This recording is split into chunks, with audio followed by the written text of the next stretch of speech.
8A Dominik. 9B Mattis. 4A Nela. 17B Karl. 12B Ethan. 7A Erik. 9A David. 4B Mikael.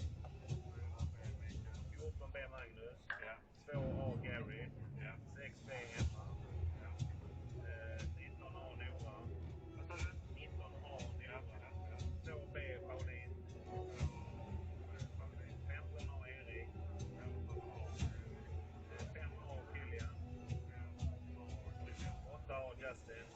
10A Simon. 10B Ian. Eller Ilan. 1B Mikael. Det kommer inte ens på Mikael. 17A Caroline. 18B Essie. 3A Martin. 20B Jerome. Glömde du sätta telefon på laddningen innan?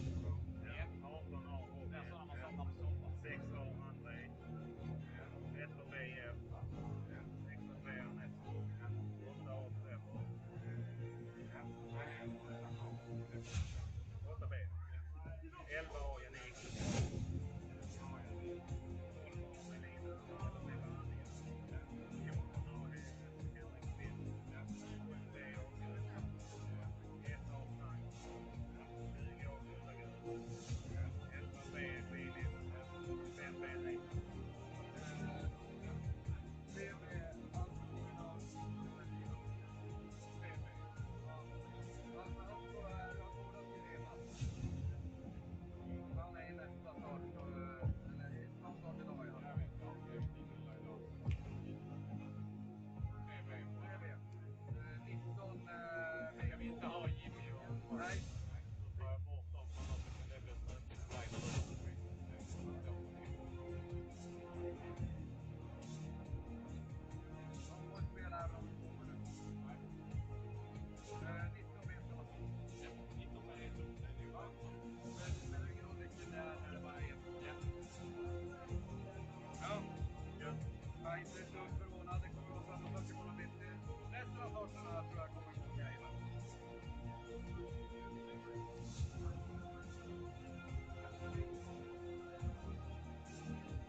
Helsingborg Olympia Bowling and the Storm Lucky Larsen Masters. Helsingborg Convention and Event Bureau are our main supporter of our event, and they wish you all the best on and off the lanes here at the Swedish Riviera. Remember to let your fans, family and friends know that they can follow every game for free on our YouTube channel. The main sponsor of the SLLM is Storm Bowling Products, the Bowlers Company, and Baltic Sweden. Thanks to them and the PBA, we can bowl for a PBA title here in Sweden. Please support them to visit Olympia Pro Shop to get your new Storm ball. Olympia Bowling is a top-class facility equipped with modern products, great tasting food, and the best food. They, of course, support the SLM together with our new partners, Lucky Bowl, Carl and 10, our longtime partners, Classic Bowl, Lane Talk, and the Swedish Bowling Federation. By now, you know all the guys behind Bowling Life. They are back to let the world know about your performance. Turbo 2-in-1 grips are making sure all of you have a chance to qualify through the Turbo in Game 5 and 6. Members from the local teams here in Helsingborg, Sparredam and IS Göta are here to help you out with anything you need. It's time to try and master the lanes prepared by Christianas from Kagel. No one knows lane maintenance better than Kagel. We are very grateful for their support. While Kagel designed the pattern, Strike Sportswear designed the super cool 2025 special edition tournament jersey. This year with a special pink touch for the boss. You can still get yours at luckylarsen.se and support Hovla de Brishay and fight against cancer. After a 10 minutes practice, changing the surface of the bowling ball is not allowed. And urethane balls has to be produced at 78 HD hardness and listed on PBA.com as an official registered product to be used in the tournament. Last but not least, there's still time to enter the Lucky Game, your chance to become a Lucky Storm staffer and feel like a pro player. The SLLM and our fantastic lane partners hope you try to luck. Now it's time to go practice and get lucky.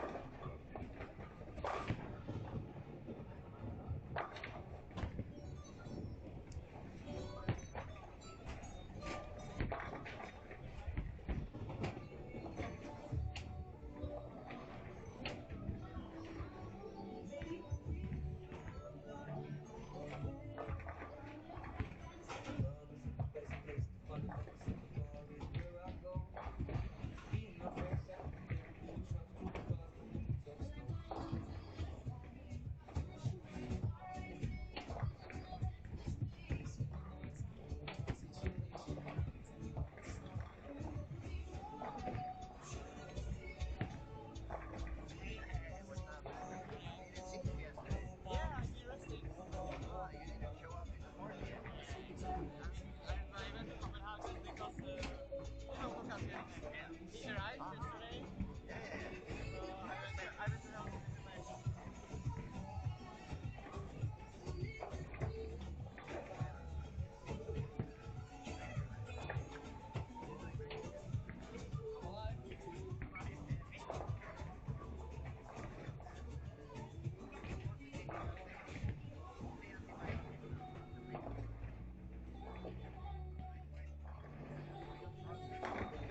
Ale víš co, jako neseká mi to aspoň, že? Kdyby to hezky.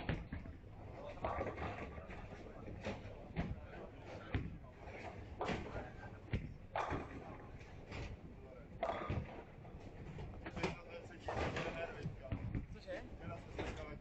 Fakt.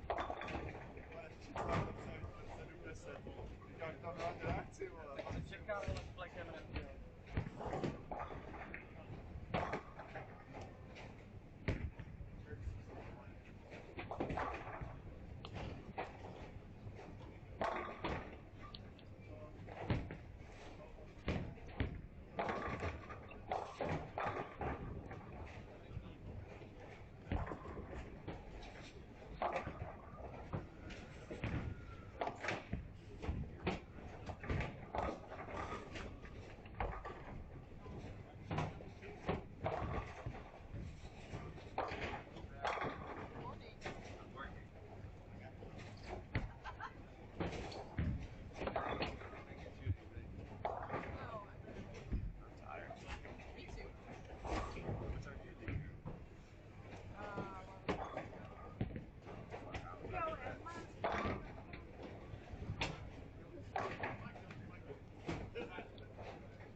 Você não pode usar a pecinha em cima.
Good morning, everybody. Good morning, Vietnam. Good morning, whole planet of world. Here we are again. Uh, what day is today? I don't even know what day is today anymore. Thursday morning, early squad. 16 squad at the moment. They started bowling 9 a.m. in the morning. And let me tell you, last night it was quite a blast here at the Olympia Bowling Alley. I saw a lot of people having a lot of fun. And if it was a little bit difficult already with this pattern, I'm expecting this morning is going to be a little bit more difficult than usual. Uh, the show went pretty funny. It was quite an evening here at Olympia Bowling Alley with a lot of PBA bowlers having some fun with the amateurs. We had an amazing buffet last night. The food was unbelievably good. And after that, we had, they call it the Iceman Eliminator. We have some announcements as well. Jesper Spencer's going to join the team of Martin Larsen and Daniel and Patrick Backe. So he's gonna help this event grow even bigger than it is at the moment. And what happened last night, to make the story short, it was similar to Pro-Am. It was the PBA guys bowling with the amateurs. The amateurs bowled a couple of games. Top 16 advanced to the next round, and they bowled one more game. Top 8 advanced to the PBA bowlers round. So these 8 bowlers were paired with 8 PBA guys. Now let me remember, I think it was Sean Rush, Jesper Svensson, Martin Larsen, AJ Johnson, Dominic Barrett, Kyle Trupp, Andrew Anderson, and Frankie Leroy. Actually, there was quite high scoring. Obviously, they didn't use the same pattern that we are bowling on during the PBA Storm Lucky Larsen's Masters. It was a little bit more of a house shot. So it was a lot of strikes. Actually, in the final, they shot 540 something in 2 games on Baker format. And they had a lot of fun. After that, kind of charity event went on because it was contributing against the fight against cancer. After that, the real party started. We had loud music in the bowling alley, and everybody started bowling with no lights. You could see all the PBA guys bowling without shoes, bowling on their socks, sharing lanes with the amateurs, and they were using 2 hands, 1 hand, left hand, right hand, under the legs, and it was quite a funny night. So now back to the action. Let's see where we are going. We have Ryan Stone. He says, "Go Eric Jones. Show us Eric Jones." Well, Ryan, Eric, you have him on lane 15 and 16. So if you're not on that camera, you can find the channel somewhere else. As I said, he's bowling on 15 and 16. He's got spare, strike, spare, and full bagger, so he started pretty well. On that same pair is having Anton Andersson, who's a Swedish bowler. He really can bowl. Ernesto Reynoso is also in there. If you look at that same camera also, you have Dominic Barrett on lane 13 and 14. And let's see who else is talking. We have... why is Pontus Andersson not bowling? Well, Pontus qualified directly to the final due that he won one of the PBA regional events in Sweden. That one of the prizes was to qualify directly into the step 1. And Pontus is gonna bowl tomorrow. He was here yesterday in the bowling alley with 13 of the young Team Sweden guys. No, not really Team Sweden, sorry. School bowling in Nässjö, and Pontus was here a little bit more as a coach yesterday than as a bowler. He was talking a little bit with us also on the streaming, and he will be back on Friday. So tomorrow he's gonna bowl. I'm not sure what squad is he gonna bowl, but if you check on the Lucky Larsen Masters webpage, you can search by squads. You can search by bowlers. You can find out what time is your favorite bowler gonna play and which squads they have booked. Now, back to the action. Usually games 1 and 2, they are quite high scoring. We see some strikes going on in quite a few lanes, but just before I came in, I was watching the warm-up outside live. It's easy to see what bowlers are using and what areas they are trying to bowl on the lanes on. And is a few bowlers who are actually bowling their first squad. There was a couple of them I saw throwing quite a dull urethane ball, which is not going to help them, and certainly is not going to really help the others either when they get into that pair of lanes. We have been explaining during the week that the pattern is 44 feet and 29 point something milliliters, but the biggest amount of the oil is just up to 25 feet. From there is just an extension of the brush, but it's not really putting any extra oil on the lane. So we could say that the biggest amount of oil is at the heads, and then the middle lane becomes dry quite quickly. That has been so far the biggest issue for bowlers, to try to control that strong reaction in the middle lane.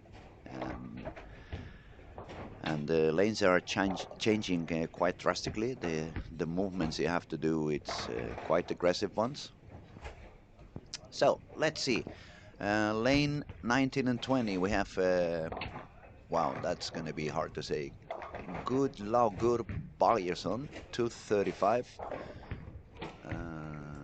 Dominic Barrett, 247.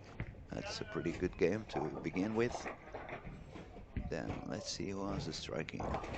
Eric Jones just made an open frame, but he had a full bagger right before that. Andre, the Czech Republic guy, is also on the lanes now in 5 and 6. He took a big rest yesterday. He said he went to Copenhagen and do a little bit of tourism with some friends, so he took the day off, and today is back on the lanes, trying to get his spot into the final. Mathis Blanchette, the bowler from Canada, started with the front 6, then an open frame, but a double right after. So if he strikes out, it's going to be on the 260s. He could be the leader at the moment in this particular squad. We see some striking. We see some people struggling a little bit as well.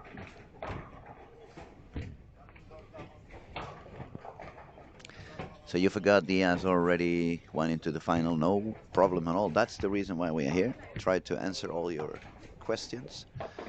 And if I don't know the answer, I'll surely try to get one. Thank you for watching. Thank you for being over there. It's at the moment 9:24 in the morning here in Sweden. People is watching from other countries. It might be a different time. So if you're going to bed, we hope you stay with us a little bit longer. If you're just waking up, we wish you a very happy day. And before I forget, just in case he's watching, god morgon Lennart, hoppas allt är bra. And morgon allihopa. Just saying hello to the Swedish people and Swedish friends I have here. And now back to the action. We're going to see what Eric can do. He's got a strike on the 9th frame, so he could strike out for a 235. It would be a good beginning as well. We have Nora. She's also bowling one more squad. Not so good on the first game. She had a couple of splits after doubles, and then one 7 miss, so she shot 178. Another big talented bowler is in 17 and 18. It's Carl Eklund, but he's gonna bowl a 160. Carl is having some issues on trying to find what to do on fresh. He seems to be a little bit more comfortable actually when the lanes become harder for the other ones. But eventually he should find a way to overcome those issues and produce a high-scoring squad. Now Ernesto Reynoso After a double, he get a split spare, but a triple also. Same situation as Eric Jones. They are both on 15 and 16. If they strike out, they're going to bowl for 235, which could be quite okay for beginning. On the senior, we have Martin Paulson giving it another try on lane 3 and 4. He shot 221. That's a good beginning. Justin Knowles is also bowling now on 7 and 8. He needs one more strike. He made the 10th. One more to go for a 230 game. And clearly we can see that some people has found what to do on fresh, while others are struggling. It's not many games in between, not low 200s. I only see a couple of 190s. So it's either 230, 240 to 180, 170, 160. The lanes are not that easy. Okay, we see Panda says 2 a.m. here in USA. Wow, that's pretty late over there. Or either you're going to bed quite late, or you woke up a little bit too early, perhaps. But thanks for watching. It's a pleasure to have people following us and following the action. Let's see. Yeah, 17 and 18 seems to be a hard pair again. Carl Lakeland 160, Caroline 140, Robin Persson 190, Essi Pakarinen, I guess that's from Finland, 169. Not the easiest.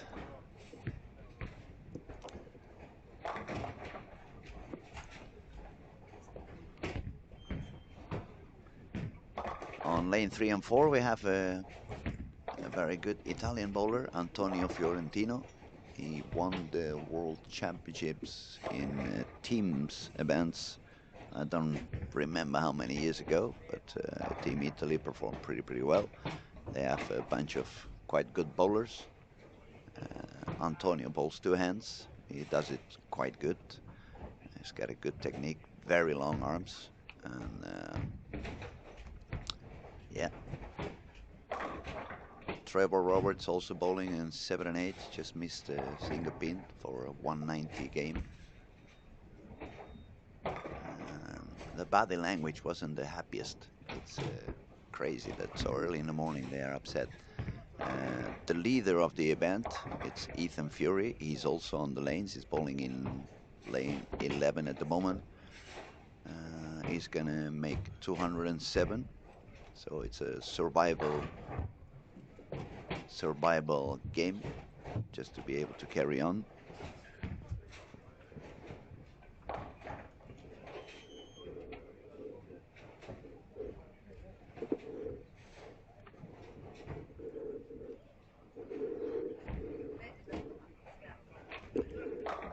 And if I'm a little bit quiet, it's because I'm trying to find where the mouse is at the moment so I can refresh the scores. Give me a second. I was trying to move the wrong one. Yes, now it makes more sense.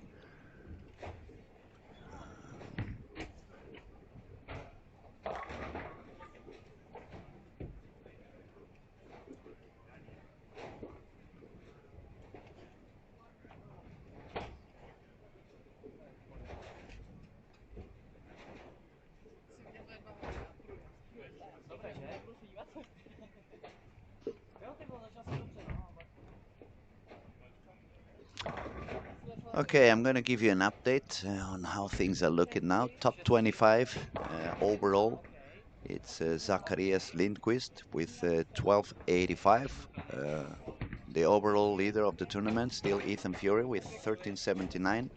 Hakim Toon from Malaysia is on second place with 1375. Ryan Barnes, third with 1374. Sean Reich, 1367. Dario Stein from Germany has got 1366. Nate from the United States, 1363. Nate was so far the only one that achieved to score that high by going quite strong in the hand and quite firm shooting. Everyone else has managed to bowl a lot smoother, a little bit more relaxed wrist position. trying not to force the ball to produce the things, just a little bit more of letting the ball slide down the lane. And then we have Kevin Mellin from Sweden, 1353 on 7th place. William Svensson, Team Sweden, 1352. Noel Haglund Torgersen, son of Linda Haglund and Tori Torgersen, is on 1327 on the 9th position at the moment. Andrew Anderson, 1321 on the 10th spot. Then we have James Blomgren, the powerful former world champ from Sweden, lefty, 1317. Then we find the Iceland man, Arnar Jonsson, 1314. A couple of more Swedes, Anton Agrin and Marcus Johnson with 1312 and 1301. Then we find Francois Lavoie, 1300. 16th spot is for Anders Johansson, 1297. Then we find the English guy, Dan Harding, 1297 as well. Jesper Agebo, 1296 from Denmark. Emanuel Jonsson from Sweden, 1295, is sitting on the 19th place. Moritz from Germany, 1292. Chase Nadeau, 1292. Then we find Anto Persson with 1287. Peter Hellström, 1286. Andre, the Czech Republic guy, 1286. And as I said, top 25, it's at the moment Zacharias Lindquist with 1285. Cat at the moment is at plus 47, but it's quite a few bowlers to go, quite a few squats to go, so it's obviously going to keep going up. Early birds at the moment would be Simon with 1245, Victor Bakker 1241, Robert Lindberg 1240, and Victor Albin with 1235. For the seniors at the moment it would be Martin Paulson with 1229 and Pete Lung with 1149. Then if we check on the under 21 kids, we have Carl Eklund with 1230 and Ocean Kinnair. I think Ocean is Carl's brother, isn't it? No, It's another Ocean. Yeah, and 1222. Then on the girls division, we have a tie between Emma Haltunen and Nora Johansson, both of them with 1227. And when we go to the Turbo Series, I remind you, on Game 5 and Game 6, if you make a very high game, it could get you a bye into the final as well. At the moment, it's Kyle Trupp with 267 on the 5th game, and Hampus Carlson with 267 on the 6th game. Now let's see if we can find the results of the current squad. Now that I have Daniel here, it's gonna help me find out. Where do I have to go, Daniel? I forgot already to get this squad. Oh, no, go down. I'm doing it now. Aha, okay, so it should be like here at some point. Okay, lovely. So, I'm gonna look back at the cameras and scores at the moment to let you know if I see someone is a little bit higher or a little bit lower. Still a lot of good bowlers on the lanes. I mean, we have Dominic Barrett, we have Gary Haynes, we have Matthias Blanchett, we have Carl Eklund, we have Ethan Fiore, we have Antonio Fiorentino. It's quite many people. Okay, Bernie, you're asking what is the format? How many game squats do they bowl? How many make the cut? Okay, they bowl as many squats as they want. They have re-entries. The format is six games qualifying round. Top, hold on a second. I'm gonna give you a better resume. Top 25, they qualify directly into step 2 in the final. From 26 to 40, they go to final step 1, which is also going to include the PBA regional winners. There was 3 events of the PBA regional Sweden up here, and the 3 players who won that event, they have also a bye into the final step 1. Then we have One, two, three, four bowlers who are gonna go in from the early birds. That's the beginning of the week, the earlier on the week squads. A couple of over 50, so a couple of seniors, a couple of under 21. Then we have two women and two guys from the from the turbo. One's in the final. Let me read it because it's a lot of things happening. Final step 1. It's going to be 30 bowlers are playing 6 games starting from scratch, and top 15 are qualified for final step 2. So on the final step 2, it's going to be 40 bowlers who are going to bowl 6 games again starting from scratch, and top 16 is going to qualify for step 3. Those who don't qualify, they will be ranked from 17 to 36 according to their position on this step number 2. Step number 3 is going to be the top 16 bowlers. They're going to bowl a 3-game total score match. So it's a little bit of a round robin in a way. No? Brackets.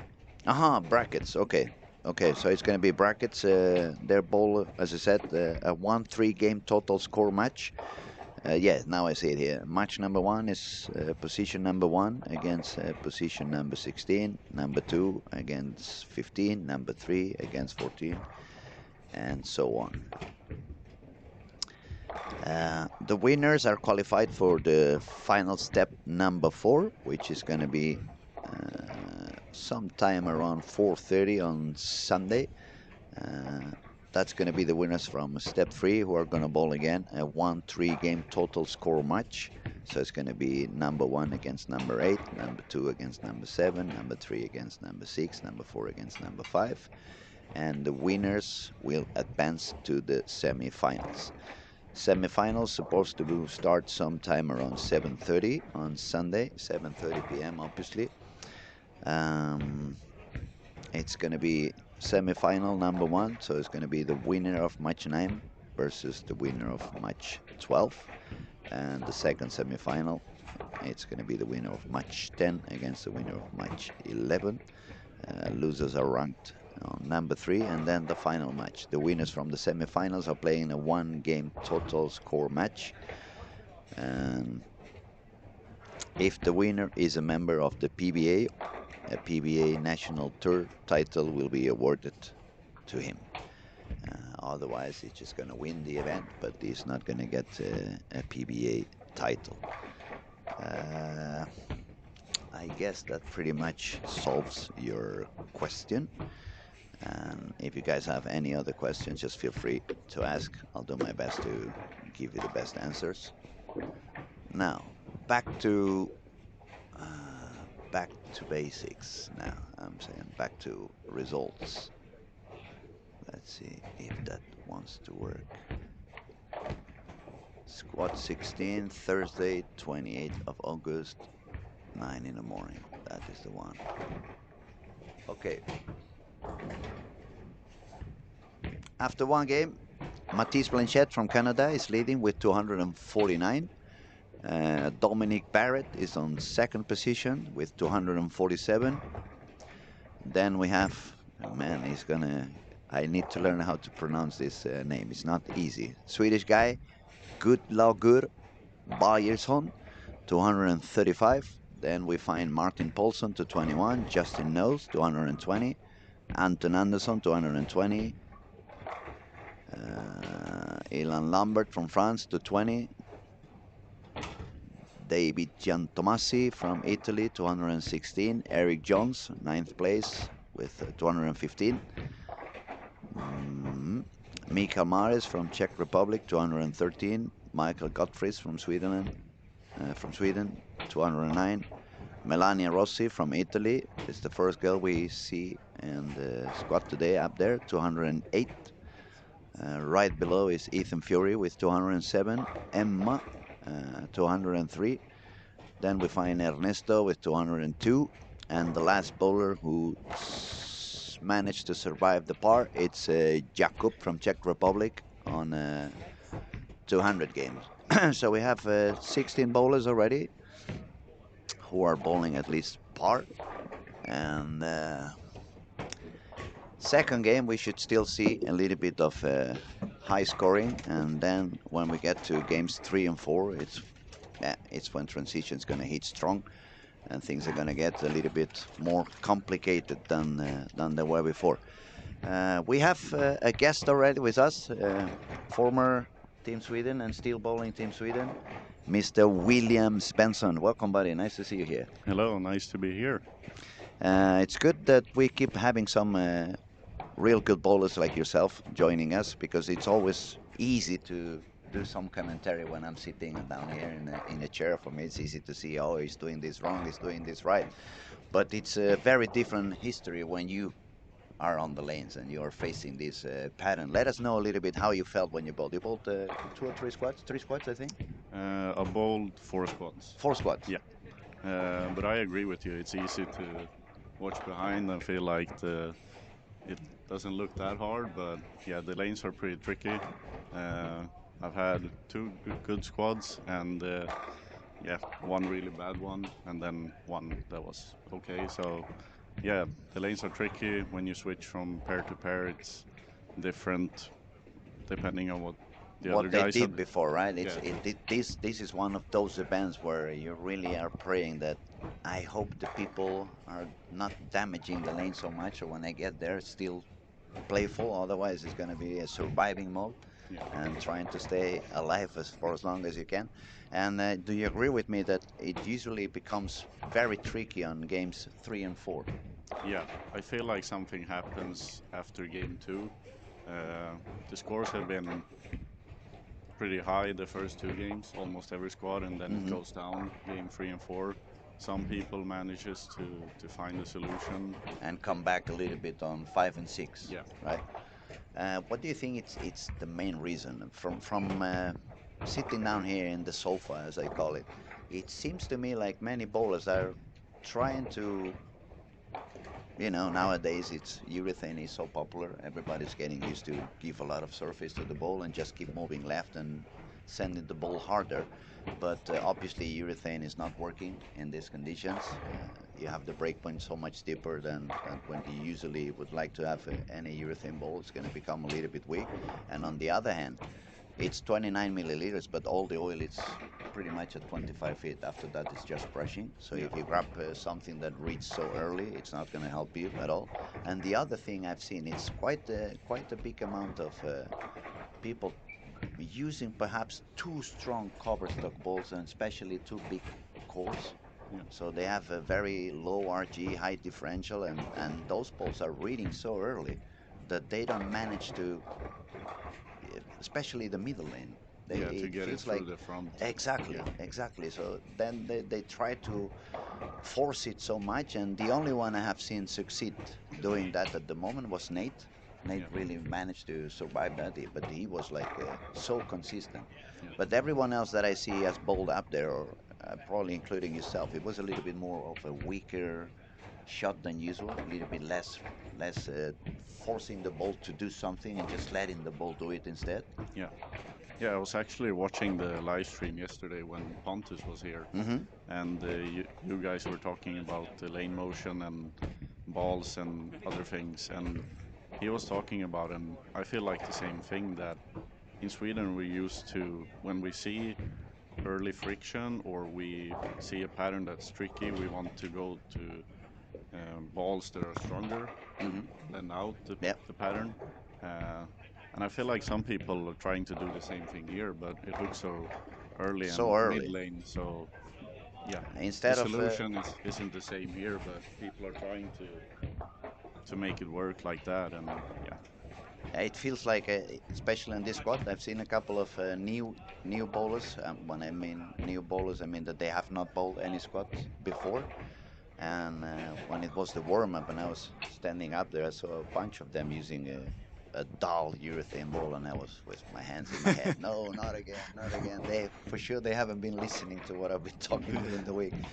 And not only I feel it's not going to be good for them, but I was also thinking, oh, poor the guy who's going to get into that lane a little bit later on, because all of a sudden, since it's not happening on every pair, it's a little bit like lottery. Depending on which pair you jump, it's like, ooh, this one is still okay. They haven't really burned it. But depending on which pair you go, you're gonna be already like, oh my God, here we go again. So tell us a little bit about the squads you bowled. I mean, you bowled pretty good on the first attempt. Yeah. I believe it was. Then you struggle a lot on the second one. Yeah, it was I bowled the first squad. I shot like 1200. Then the second one, it was the The 1350. second one yeah. was the 1350. Okay. Yeah, but I feel like also the squad I bowled, there wasn't as many people bowling, so we were free on some pairs. And I feel like that helped. I was bowling with my Rockstar, and I could stay with that ball for almost a little longer than yeah. expected. Yeah, I bowled with it the last 4 games, and Okay. maybe the last game it wasn't the best choice, but I had plus 160, so And I you didn't didn't want want to shoot take like yeah, exactly. I didn't want to Take shoot no like risks. 140, 150, so Job was done. Try to bowl safe and just keep it in my pocket, and I'll give it a try later on. Yeah. It makes a lot of sense, and for me, it's nice that people with your talent and your even if you're a very young bowler still, you have quite enough experience. I've seen you in Team Sweden for quite some time, and it's good that people like you come in and talk to, especially all the amateurs who are watching and trying to follow, so they understand a little bit more what's the approach you guys take when you go into a big event, what kind of things you think about, not only mentally but especially in terms of strategy. If you were watching yesterday, it was one of the things we were talking. Also, we spoke a couple of days ago with Andrew Anderson and Francois Lavoie. As you well said, we are so used to give a lot of surface on the ball. We are quite quick on reading the lane, so let's say we start the warm-up and 3 or 4 shots later you know exactly where you want to be. And instead of carrying to burn that area, you usually grab a little bit more of a dull ball, move a little bit out, and do some extra room so you can miss out easily. But on this pattern, you don't want to do any of that. Actually, I said to myself, if I had to bowl, I would grab my spare ball, move 7 or 8 balls to the left, make a few shots straight, so I push the oil a little bit down. Because on this tournament, the lane you start your warm-up is where you're gonna bowl the 6th game. Exactly. So you want to try to at least do something that's not going to destroy the lane for when you come back 6 games later or 5 games later. And maybe if you can manage to push the oil a little bit deeper inside your target, like quite deep inside your target, because if you do it just a couple of boards, it's not going to work. When you come back 5 games later, it's not going to be a 2-board move. It's going to be at least 6, 7 boards on the arrows. So you need to do that quite further left. And I think that's kind of things we want to tell the amateurs, that there's a lot of things going on in bowling. You can have different approaches and different strategies, and that's why I'm very happy to have some time with you in here, because then you can explain us also what kind of strategies you think. Are you going to bowl again? That's number one question. I'm bowling tomorrow. Tomorrow. So you have any different strategy, any bowl change, any line change, any ideas you want to try to do different? I'm probably gonna try to do the same thing, see if it still works, or if I need to try something else for Sunday. But I'm seeing that people are trying to bowl a little bit closer to the pocket than compared to the first weekend. I saw Ryan Barnes when he was bowling, and also Kevin Merlin, that squad. I feel like they were closer to the pocket and didn't try to break that many. Cover that many amount of boards in the lane. It feels like the more boards you want to cover on the lane, the more troubles you can get into, the more issues you can find. Yeah, and from pair to pair, I feel like if you're closer to the pocket, then you don't have to do that many changes with balls and other stuff. So yeah, probably gonna try that for a little bit, but otherwise I'm gonna try to do the same thing, see if it works a little bit better. If it doesn't really work, just grab some information for knowing some extra solutions for the final. I'm also interested that if someone's gonna find something on the outside, like it doesn't look great out there, but if somebody finds something there, You're gonna be bowling fresh all day long, all pretty 6 much games. all day long. So I've It seen some people try it, but it hasn't looked great. But it looks maybe. very tricky. I think if someone could do this kind of a shot, it would probably have to be old school bowlers like Walter Ray or Thomas Lee Anderson, Yeah. and those guys that you could. Maybe when I was a little younger, I could do that myself. I was very accurate. I could take away the reps because in Spain we usually bowl with very, very dry lanes. Yeah. So I get used to the burn from the beginning in a way. And what I mean is, if I had to bowl outside on this pattern, I would probably stay somewhere around 7, 8 in the arrows Yeah. and keep the break point exactly at the same point. Even if I have to miss, I would try to miss one in, make sure I don't miss out, because we have seen a lot of people when they miss out, they have been taking the 6 and the 9. They have been taking just the 3 pins in the corner, and not once or twice. I think since I've been sitting here this week, at least I saw it 6 or 7 times. So it's really happening. It's very tricky when you miss out. But as you say, also I believe if people try to do that kind of approach, um, like in one of the squads we see 4 or 5 bowlers trying to do that, it's going to be a higher scoring squad, Yeah. most probably, because they're not going to burn the middle of the lane that quickly. Yeah, It's going to leave you some extra room, so it would be quite interesting. William, we have a couple of questions here. Let's see what they're asking. Why do you think leader Ethan is bowling more squats? Isn't it certain he has made the cut? Well, I think Ethan is. If you check on our Instagram, and so I had a quick interview yesterday after he bowled his squat, and he made clear that he was going to bowl a few more squats. He wants to get more information from the lanes, and also uh, maybe he wants to get even a higher score to make sure he's going directly to step 2. But William, you let us know what you think. Yeah, I feel like the same as you said. I think his score should be enough for final step 2, since it's 25 people making it from the cut. But yeah, as you said, he wants to get more information on the lanes, stay in track what's happening in the lanes, and But perhaps try a few more balls than he did on the first 2 squats. Perhaps see also how the traffic is happening, because maybe on his squad he had some kind of a not so tough traffic. Maybe today he finds in a little bit tougher traffic, and he wants to give it a try as well. He was bowling with quite a strong ball yesterday. I don't remember the name. The new Forge, Steel Forge, I think it's called.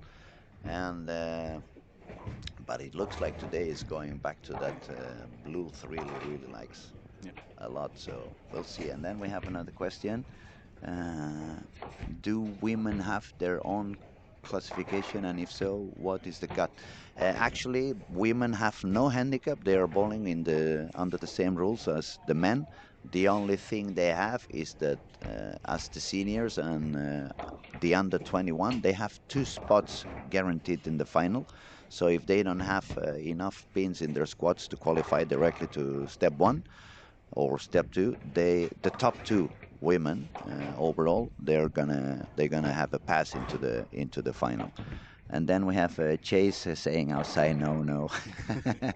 I agree with you. Outside it's quite tough, and it's good that you're watching, buddy. Now let's see. Back to the action. We have quite a few guys who can really bowl on the lanes. We have Justin Knowles, we have Trevor Roberts, we have Anton Andersson, we have Carl Eklund, we have Andre, we have Emma, she can bowl as well. We have Nora bowling somewhere, Antonio Fiorentino from Italy, Dominic Barrett somewhere. I've lost him, but I know he's out there somewhere. We have Nathan. So even if the scores are not crazy high, there's a lot of talent on the lanes. It's a bunch of good bowlers on every single squad. The scores were pretty high the first game. It's gone down a little bit now, the second one. Yeah, people is hitting traffic even sooner. I'm not saying it's because there was a few urethane dull balls again on the lane, but I have seen that so far. As soon as there has been new bowlers coming into the squad, because it's the first time they bowl in this pattern, it feels like on the warm-up they try so many things. You only have 10 minutes, so they do a lot of different things. Yeah. And when you have like 6 or 7 pairs with just one new bowler trying different stuff, it looks like the traffic they create on the lane, it makes quite of a mess. Yeah. It reminds me of Spanish bowling, where everybody puts the ball in a different position, and then when you go up there on the lane, it's like, okay, where should I bowl now? The big difference is that we always bowl in very easy conditions. Yeah. So the thing I do when I have this kind of traffic is I grab a very weak ball, I put myself in the gutter, or I go so much deeper inside, so I stay away from the traffic. People over there, they usually bowl between 10 and 16, 17. You have maybe 1 or 2 guys like Paco, he can go a little bit deeper, but not many other can really grab it and go on. Just before I forget, let me remind you, for all of those who are watching, please subscribe into our YouTube channel so we can remain as we are now. It's 100% free. We're going to have a lot of content. Obviously, this event is going to be covered fully until the very end of the last frame of the last day. You will see the prize ceremony and so. But the rest of the season, you're going to have the chance to see more PBA regional. You're going to have the chance to see Swedish National League, which this year is going to be even more electrifying. It's only 10 teams now, right? Yeah. And tell us a little bit about the Swedish League. Which team are you bowling for? So I'm bowling with Pergamon. Pergamon as well. So it's like the Barca in the Swedish League, right? Yeah. You always win the league and maybe sometimes skip away. No referees, like we have the issues with referees in Madrid, but which one is the team that you would say would give you more problems? Well, Clan won it last year, so I would say that's the biggest competitor that we have. But the Elite Series is very close nowadays, and as you said, with 10 teams, it's going to be tough matches every time you bowl. Yeah, it's going to be fun, and a lot of teams are also bringing in new people from around the other world. countries. Yeah. So that's exciting as well. It's a cool format that we have in Sweden, and yeah, if it keeps growing, it's a lot of fun. It's definitely very fun. I had the chance to bowl the Swedish League in a little bit lower divisions when I was up in Mora, coaching them. I became coach and bowler. And even in lower divisions, you find quite a lot of talent. From time to time, you meet a team. Obviously, not everybody's bowling 240, but you find bowlers who shoot 950 or 1,000 over 4 games almost every weekend. Yeah. It's so many talented bowlers up here in Sweden, and it's very different approaches also. I remember when I was watching online with the kids, the matches you had between Pergamon and Clan. Team Clan, it was completely purple. Everything was urethane on the lanes, and it made a mess for guys like Martin and Jesper, that they don't really have the chance to bowl with that softer urethane ball. And I guess that's also another thing that it's very interesting on the Swedish league, since it's 8 bowlers bowling 4 games. Depending on what you do with the lanes, if you're going to use reactive and open up the lanes, it's going to be super high scoring, but then all of a sudden maybe they use a lot of urethane and the scores go a little bit lower game after game after game. But the atmosphere is electrifying. Yeah. Even when you get to the playoffs, that's like Finland and Sweden facing each other in a hockey arena. It's people screaming everywhere, a lot of cheering, a lot of noise, and it definitely is a funny. So for those who are watching, make sure that you subscribe, make sure that you follow the action, not only the PBA event we are currently bowling, not only the PBA regional that's going to go on during the season, but make sure to see some Swedish league matches. We have some more people talking. Is there a main channel? I guess it's not really a main channel. It's the Storm Lucky Larsen Masters. That we could call is like the homepage on inside YouTube. Daniel? Yeah, but it's not the main channel like this song. No. So it's not the main one like Bowl TV, but just subscribe to that YouTube channel you're watching now. That would be enough for you to get notifications of what goes on and when goes on. I think here it's commentary on all the lanes, right? Yeah. Yeah. So that's a good thing if you compare to Bowl TV. Obviously, their They're covering coverage it. is great, but you only get the commentary if you watch the main channel. If you choose a specific lane pair, you don't always get the Maybe that's why. Maybe that's why he asking. He got tired of my voice. I talked too much. He said, maybe can I find another way to watch it and without listening to that Spanish guy talking all day long. We are working on the scoring, refreshing. So pretty soon we're gonna give you an update of what goes on. Things that I see around. We have Mathis Blanchette from Canada on lane 1 and 2. He's got 459. He's bowling with, I believe he's from Italy, Gian Tomasi. That's a very Italian name, so he must be from Italy. He's got 428. They're partners on the pair. They are quite lower. They have 334, 312. People we see with 400. On 3 and 4, we have Yannick Ross with 413. He's also from United States. On 5 and 6, we have Dominic Barrett with 64 over. Robin Persson with 4 over. Anton Anderson. Anton is bowling a lot, I think. Yeah, I've seen him in quite a few squads already. Yeah, maybe third, fourth squad. I'm not sure, but yeah.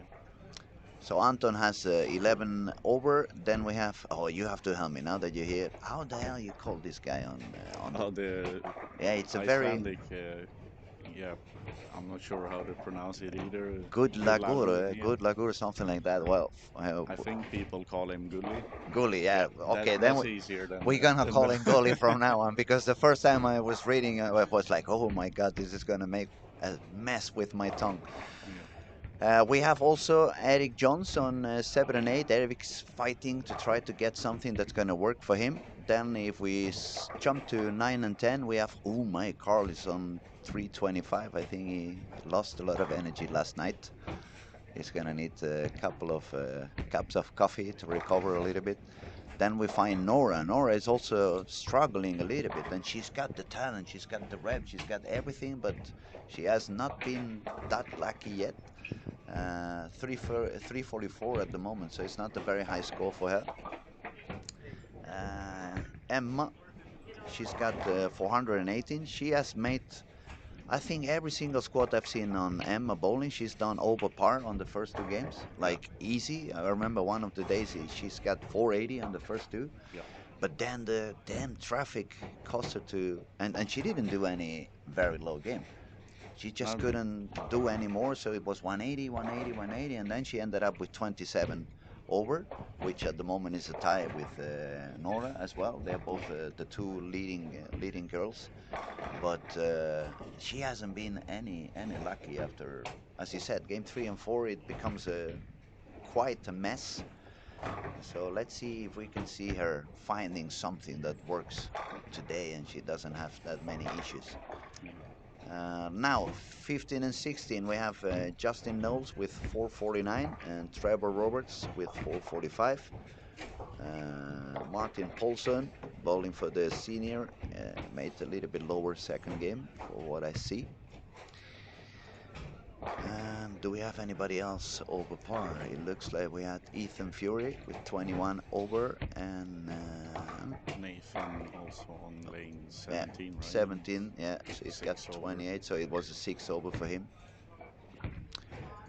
Yeah, lanes are demanding, definitely lanes are demanding. It's going to be some people who are going to succeed and find a way to overcome the difficulties, but some others are really going to get into some trouble. And the other thing that's happening, since lately we are bowling in such easy patterns, we are so relaxed, we don't really have to focus that extra.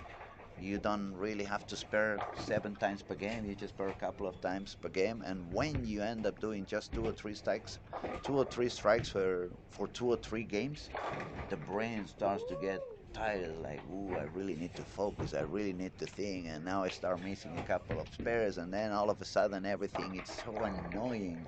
It's hard to control yourself. Up here maybe you have a colder blood, but I can picture myself over there being so upset, like, why the hell am I bowling again on this fucking squat and pattern? And how you guys do that? How you keep calm when you get yourself into big issues? on lanes that are difficult like this, patience is key, I would say. Yeah, it's you just gotta if you have a good score after 1, 2, 3 games, you just gotta keep it together and Don't lose your head. yeah, everyone's gonna have a bad game, almost everyone. So it's just a matter of maybe shooting 190 instead of 150, 160. That's I agree. a big difference, and yeah, keep it together. And some pairs are gonna be bad, and some are gonna be good. It's also about taking advantage of the good pairs and hopefully shoot a 240, 250. And But make a big jump as well. It has to be difficult. I mean, you really need to be used to competition week after week after week, because otherwise, as you say, when I get into a bad pair, I have to make sure that I don't bowl 150. I have to remain at least 190. But then when I go to call it easy pair in a way, now I really need to make 250. So I'm putting pressure on myself. So Yeah. it's it's not an easy situation. I guess it's a very long squat. At some point, you end up being like, oh my God, this is never ending. This is taking forever. And yeah, to be honest, the mental game wasn't never my best. When things weren't okay, then I would be very dangerous. But as soon as I saw like, oh, I'm not gonna win this, I'm gonna be third, fourth, I was so angry. I'd rather drop down 20 spots and don't end up being second. But I'm quite crazy, so guys, they're watching and listening. Never do what I did. That was not a good example. There was a time in my life I had the ball. Every time I had the ball, I brought 2 bowling shirts. Oh, okay, yeah. Because, Just in case.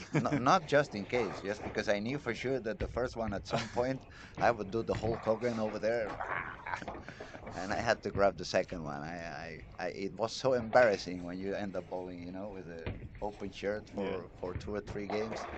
So instead of trying to calm down, I knew I was not going to be able to calm down. So I decided, okay, you know what, take 2 bowling shirts instead. Yeah.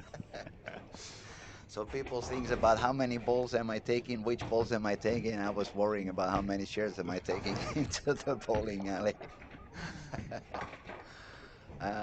It's definitely challenging with the mental game for this tournament.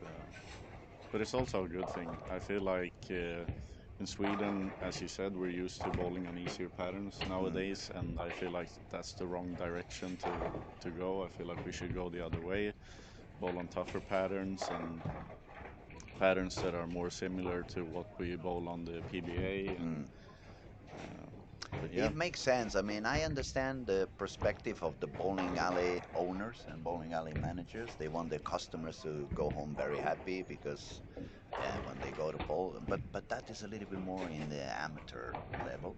So I believe there should be room for both things.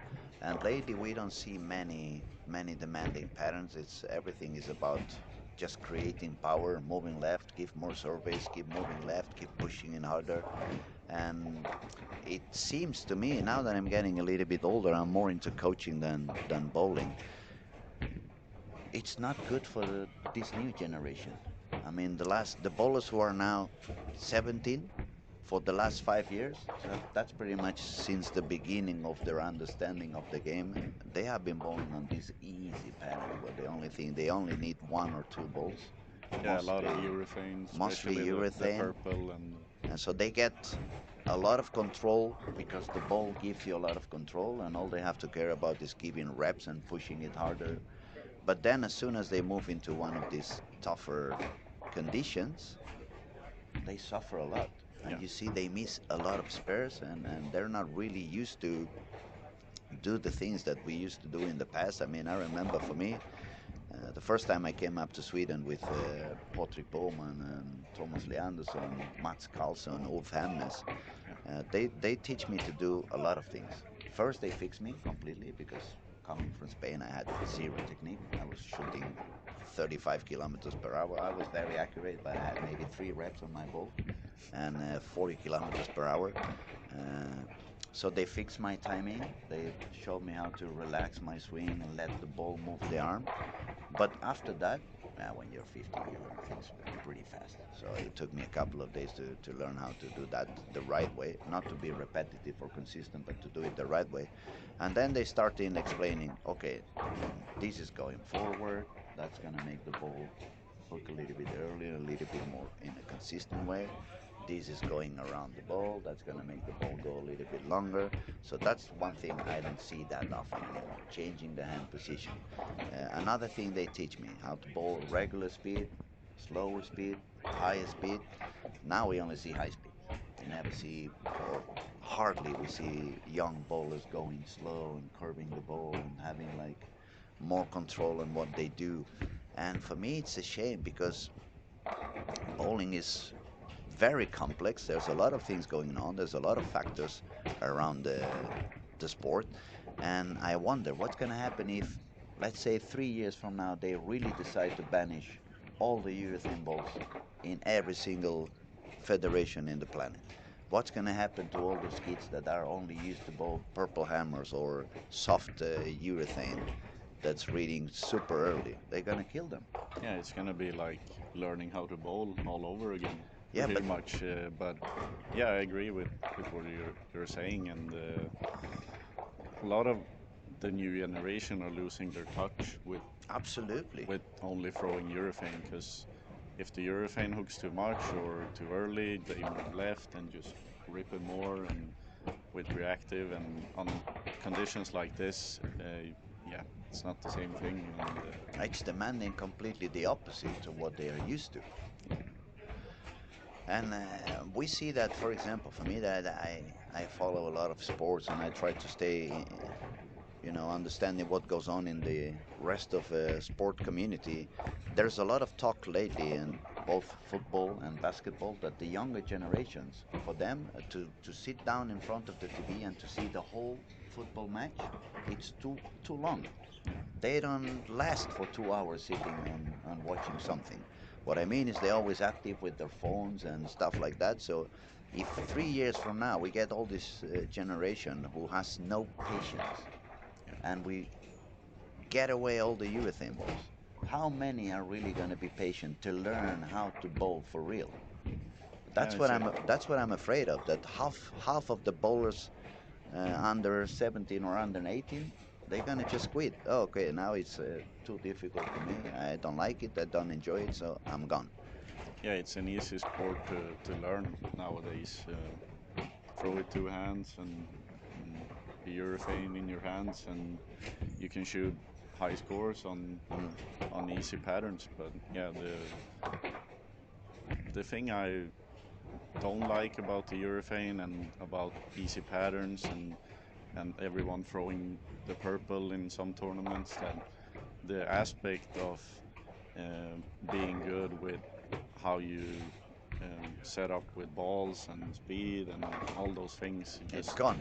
Yeah, exactly. It's gone. So It doesn't separate. You can win a tournament by being good at the tactical aspect of the game.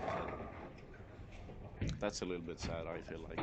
I agree absolutely, and I hope that people who are in charge they think a little bit different, especially in the European zone. It looks like they decided to carry on with soft urethane and allow it to be over there, and we'll have to see what goes on in a few years from now. But I'm afraid it's probably not the right direction. Yeah, I like what the PBA has done with the 78 rule. I feel like it's kind of gone back to old school with the urethane. You throw it for a game or two, and then you have to switch to reactive.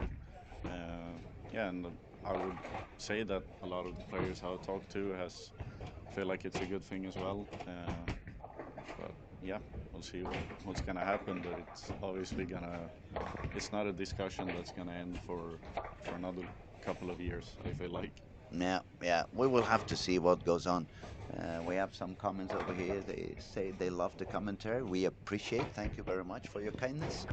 Let's have a look at the scores now. We are in the middle of game 3. That has been the moment. Every single squad I've been commenting that most people started to struggle and the score started to be like a little bit lower. We have some people that are surviving pretty good. We have I was gonna say it's just jinxing. Yannick Ross on lane 3 and 4. He got a double spare and triple. He just left the 210. That's very that's very common. Every time I try to talk good about someone, boom, there comes a bad frame. Yeah. But it is what it is. I'm glad they are bowling and they cannot blame it on me.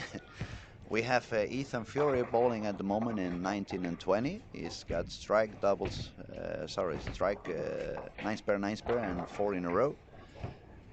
Then we have Antonio Fiorentino, Italian guy, very tall, two-handed, bowling on 15 and 16. He's got spare, strike, spare, and a triple. Dom was doing good on the first two games, but 6, right?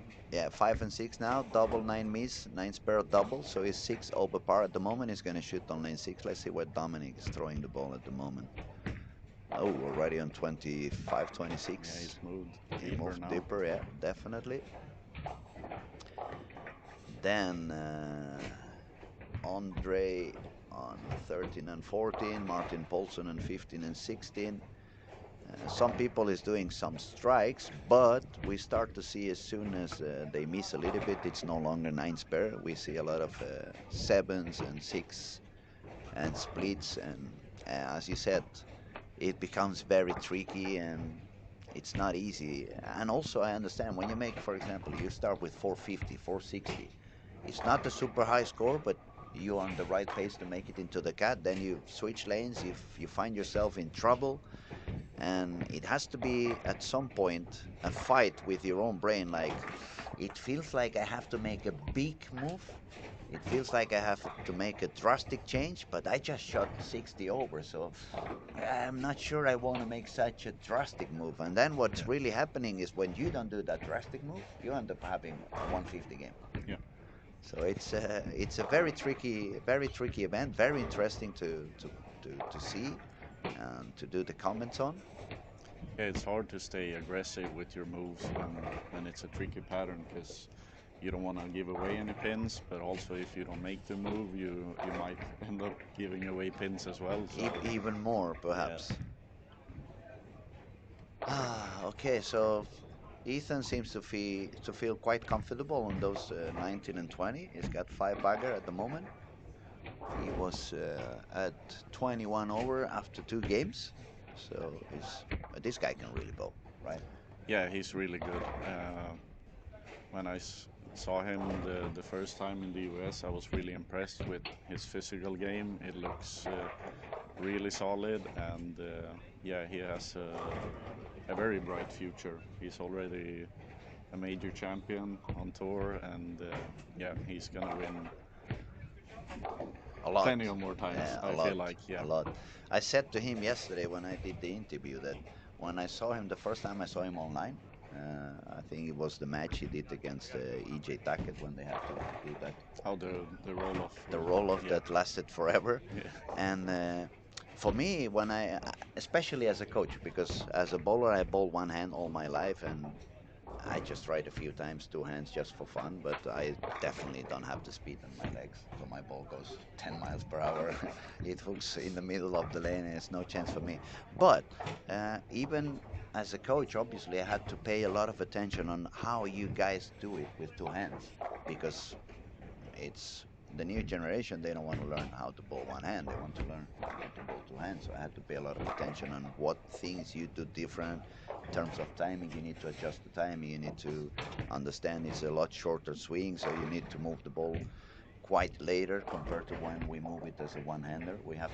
You guys have to go a lot faster on the approach, because you want to produce the speed more with the legs than with the arm. Otherwise you become a little bit inconsistent.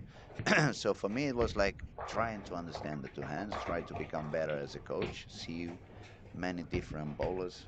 Obviously started watching a lot of Jason. Then when I saw Kyle Trop, so now I'm talking a few years ago, it was like, this looks a little bit like old school 2-handed, but the real click, it was when I saw Ethan Fury. And that's what I asked him yesterday. I said, when I saw you online, it felt to me like not only somebody matched the 2 hands with the proper timing, but kind of matched the old school style, where you post every shot and you have such a perfect balance in the foul line, and you don't really have to overdo anything. I mean, if you compare Ethan to people like Oscar is super powerful, it's very different.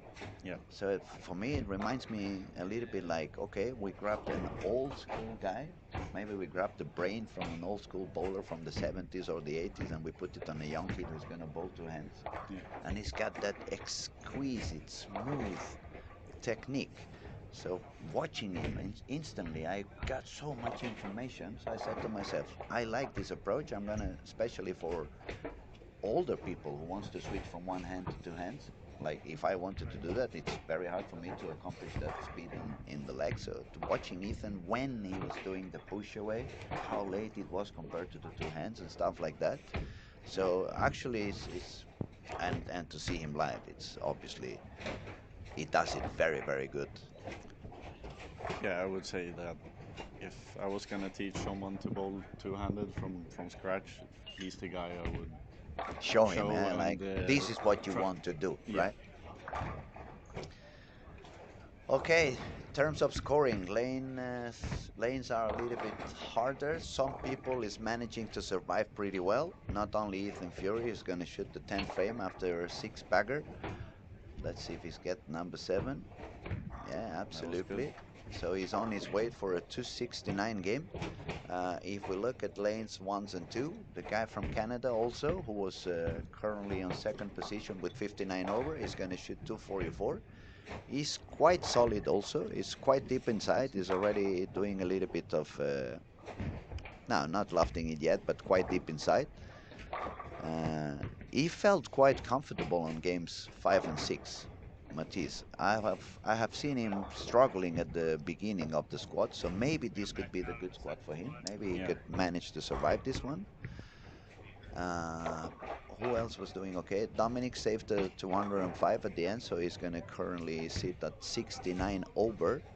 I saw Nora doing some striking, but I lost her now. It's too many screens. 11, 12, she shot 221. 221, but still 65, 565, so it's 35 below par. Yeah, we have a big names on the lanes, many talented bowlers, and not all of them managing to do as good as they wish. Ethan Fury 266, I believe, or a total score of 886. No, it was an 8, so 267 and 688 after 3. Now, William, let me tell you, you don't have to sit here all day long.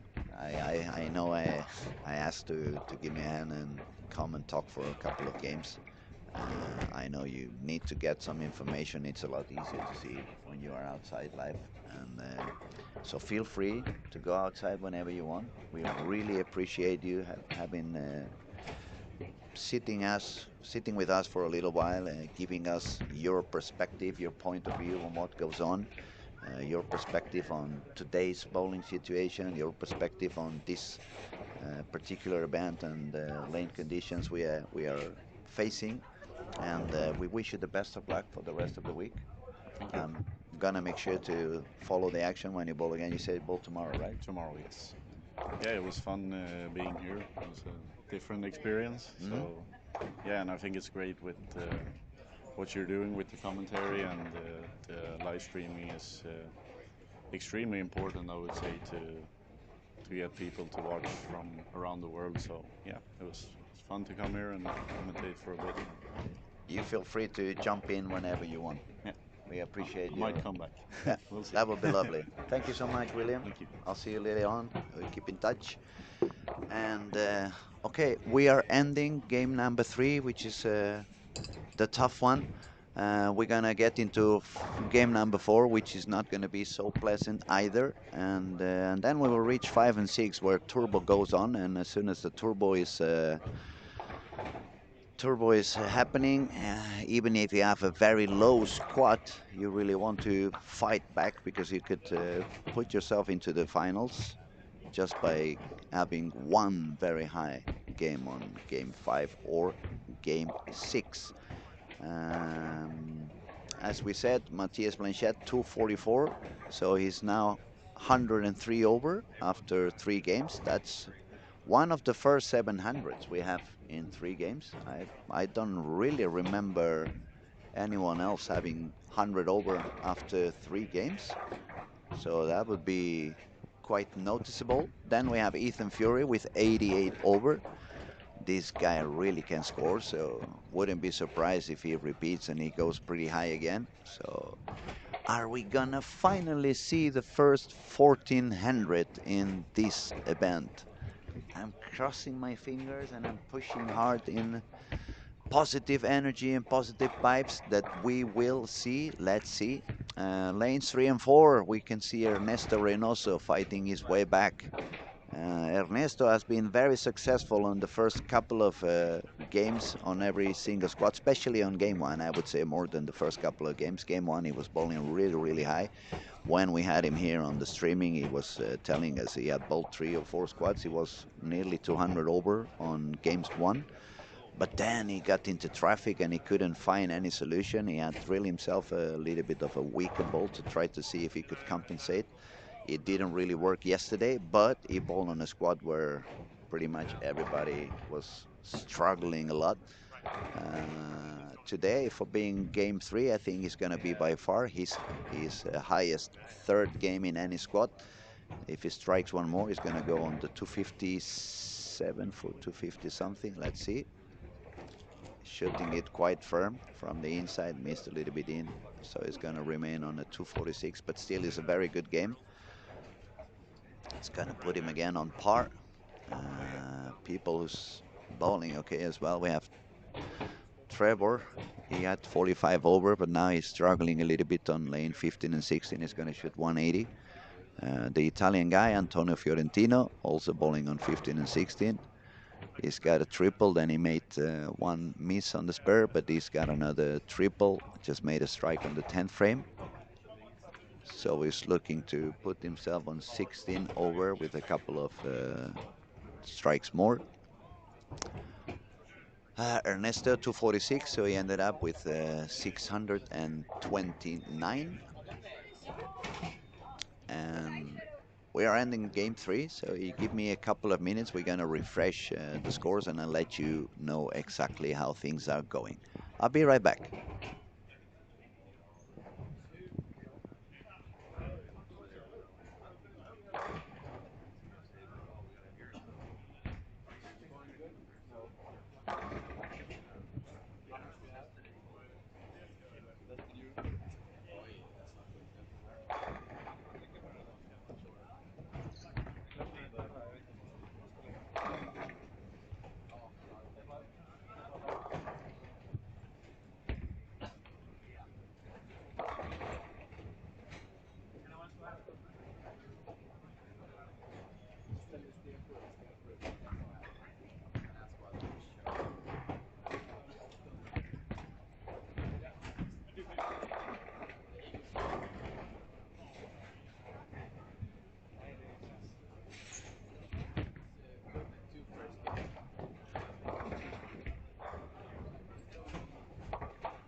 Okay, here we go again. I just went outside to try to see some action live for a couple of frames while the scores were refreshing.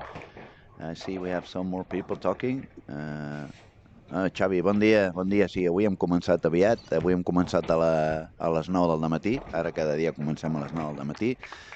For those wondering, I'm just answering to a friend in Barcelona is asking me that we began a little bit sooner today. Yes, from now on, every day we're going to start 9 o'clock in the morning. We're going to have 4 squats today, 4 squats tomorrow, and 4 squats on Saturday.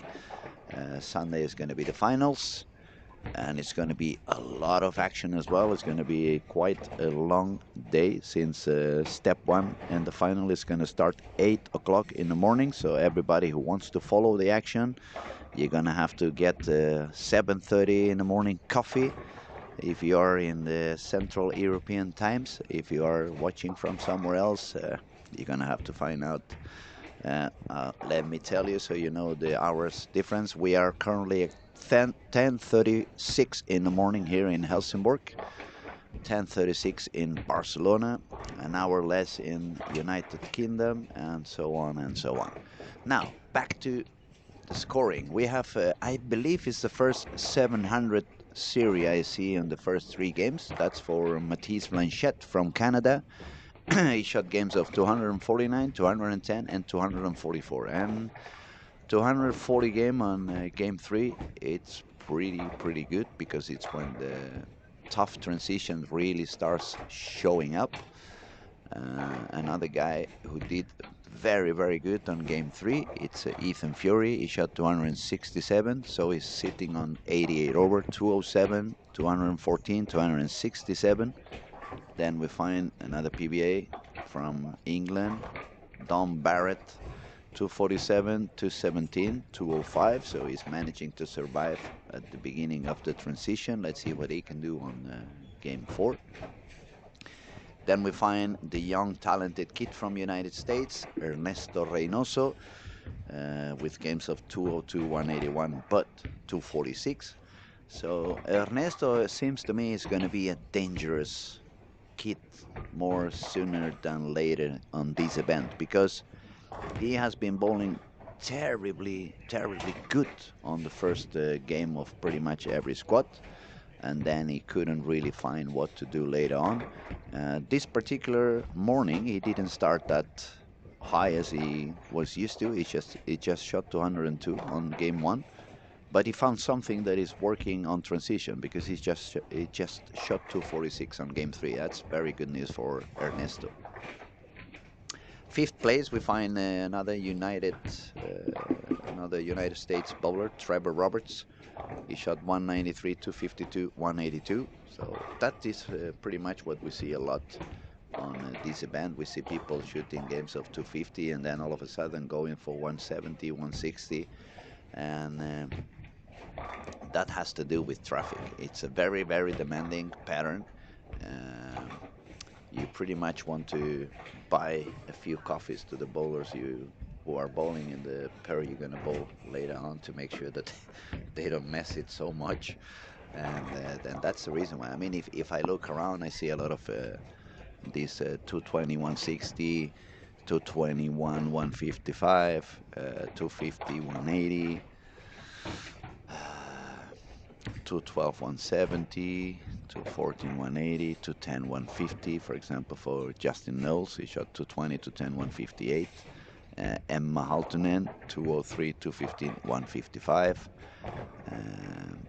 It's happening to pretty much every bowler and everybody at some point during the squad. So it's not an easy pattern. It's pretty demanding. You need to be really focused, and you also need to be, I would say, lucky that when you move to the next pair, it has become very messy, that the traffic hasn't made it really impossible for you to bowl on. And I think we have some more Korean going on in our chat again. It looks like it's changed from one channel to the other, but feel free to keep texting, and as long as you stay with us and you are part of the action, keep going. Now, let's see a little bit of action. I would recommend you to go to the cameras on lane 1, 2, 3, and 4. On 1 and 2, we have Don Barrett, is quite surviving mode. 9 spare, 9 spare, strike, 9 spare, 9 spare, 9 spare. On 3 and 4, we have Ethan Fury with front 5. We can see as well Melania Rossi from Italy. She's a very young, talented kid. She bowled in the under 21 World Cup we had here in Helsingborg at the end of June. Let's see who else is there. We have on 13 and 14, we have Gary Haynes, Killian Johnson from Belgium, and Nathan LaJoy, who's got strike spare and a full bagger. I think Nathan is doing a little bit different than the others, but I don't want to talk too early. It's an impression I had by one of the shots. We have so many cameras, so I'm going to pay close attention what Nathan is doing on the next frame, and I'll let you know if he's really moved deeper or further outside. He's, if you're curious, he's bowling on lanes 13 and 14. Then on 17-18 we have Czech Republic kid Ondrej Prekop. He's sharing lanes with Emma Haltunen. Emma just shot 155 games, so she's sitting at 27 under. But she's proving to be very strong mentally. She's started with a double, then she's got a split, but she took the spare, and now a couple of 9 spares as well. And on that pair, 17 and 18, we also find Mathis Blanchette, which is the current leader of this squad with 103 over. Unfortunately, it looks like this pair is a little bit tougher for him. He started the spare strike, miss strike, and spare again. But still more than half the game to go, so he still have room to find something that works a little bit better for him and score a little bit higher. Now on 7 and 8, it's also quite an interesting camera, I would say. On 5, 6, 7, 8, we have Carl Eklund, super talented young bowler from Sweden. We have Ernesto Reynoso, who's a super talented young kid from United States. And we find the local hero, Nora Johansson, another super talented two-handed bowler. The three of them, young bowlers, super talented two-handers. So if you want to learn a little bit more about two hands and how the young kids do it today, you can witness their way of bowling. They have very, very high speed on their legs, so they really make sure to get into the lanes before the ball arrives. That gives them a lot of balance, a lot of control, and yeah, they are really, really talented. I happened to see what Nathan was doing on 13 and 14. He's not outside. The contrary, is quite deep inside on the lane. Unfortunately, that wasn't the best shots of them all. The ball jumped too deep in the head pin. So he's got a split of 5 pins. He left 3, 6, 10, 4, 7. But it's a makeable spare, so we will have to see if he managed to take that spare.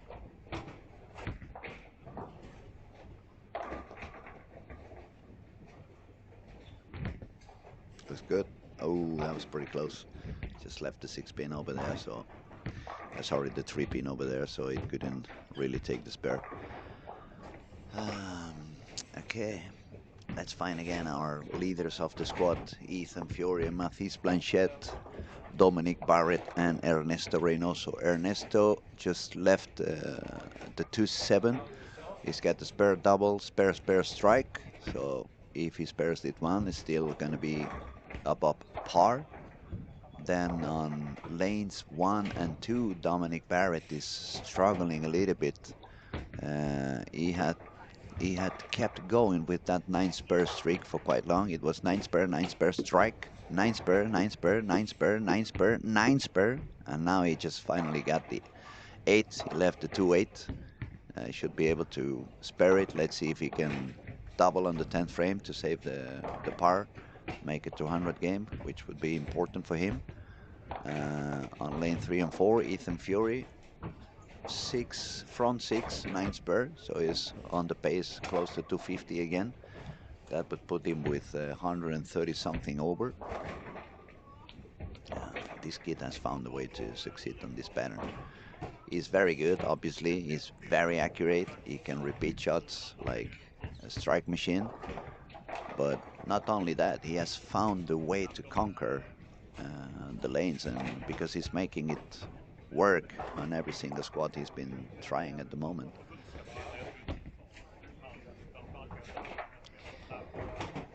The bowlers we were trying to pay some attention was Antonio Fiorentino from Italy. He's bowling on, I believe it's 11-12. Double and 4 spares. Martin Paulson sharing lane with him is the senior who is at the moment leading the senior event.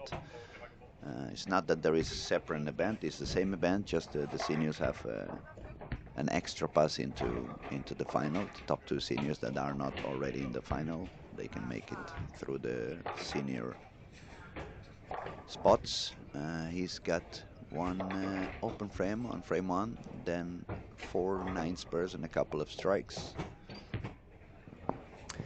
Yeah, not very high games at the moment. Nothing really crazy going on. As we said before when William was talking with us, game 1 and 2 are quite okay. I mean, the pattern is demanding, but since you have the warm up, you can find your spot on the lanes and still survive it. Game 2, traffic is not that terrible yet, so people manages to survive quite okay on game 2. But then game 3, real traffic shows up, transition, people needs to start changing ball, moving deeper in the lane.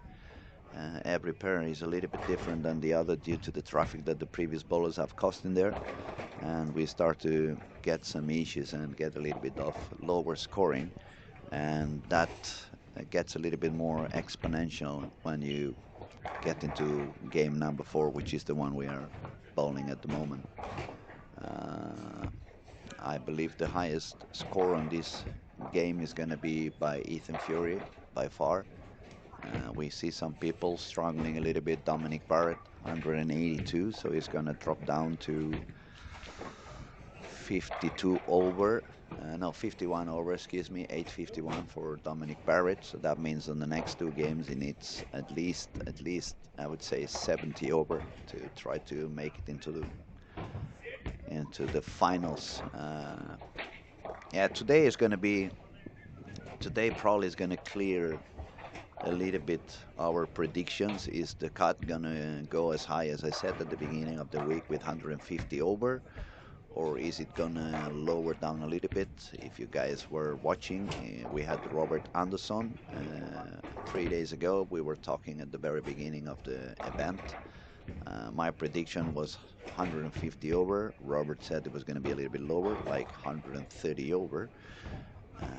So far it looks like Robert has a better understanding of what was going to go on than I do, but I still believe that when many of the PBA bowlers bowl together, they probably going to approach the lanes in a slightly different way during warm-up, and that would let the lanes become a little bit less tough on games 3 and 4. Maybe a little bit drier by the end of the squad, maybe a little bit tougher on games 5 and 6 than it has been at the moment, but I think 3 and 4 could be a little bit easier than they have been playing lately.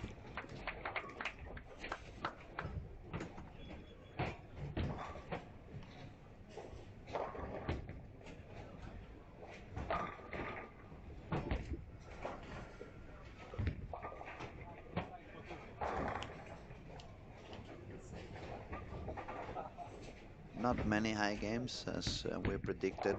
Game 4 becomes very, very tricky. We can see some super good bowlers getting themselves in very, very big issues. Andrei Prekov, for example, is got 8 frames gone, not a single strike. Started with 9 spare, but then it's 8 spare, 7 spare, 8-0, 7-2, 6-2, 7 spare, 7-1. So he needs to strike out for a 163 game. that proves the lanes are pretty demanding. I mean, this kid is super talented. He can do pretty much anything with a bowling ball in his hands. He can hook it normally. He can go back up, but it's not really working in any direction for him. The other thing we see happening is when the lanes are starting to burn the way they are burning, people starts moving inside. But then when you get yourself so deep inside on the lane, you cannot miss to the left, because then you find a lower amount of oil due to the way it's built. The profile is built, and the other thing that happens is, because you feel it's getting drier and drier, you start pushing the ball a little bit more, and then when you miss to the right, the ball never comes back. Well, you miss to the right, or if you're a lefty, you miss to the left. So instead of that, I'm going to say when you miss out, it's not going to recover. The ball's not going to come back. So we see a lot of people. For example, I just saw Emma on 17 and 18, first shot. She left 1, 2, 4. The ball did not make it back to the pocket. And on that spare, unfortunately for her, she did exactly the same thing. The ball did not come back into the headpin, so that was an expensive 7-0 for her.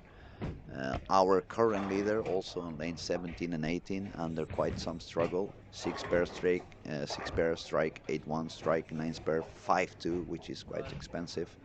9-pair, 9-pair. So he's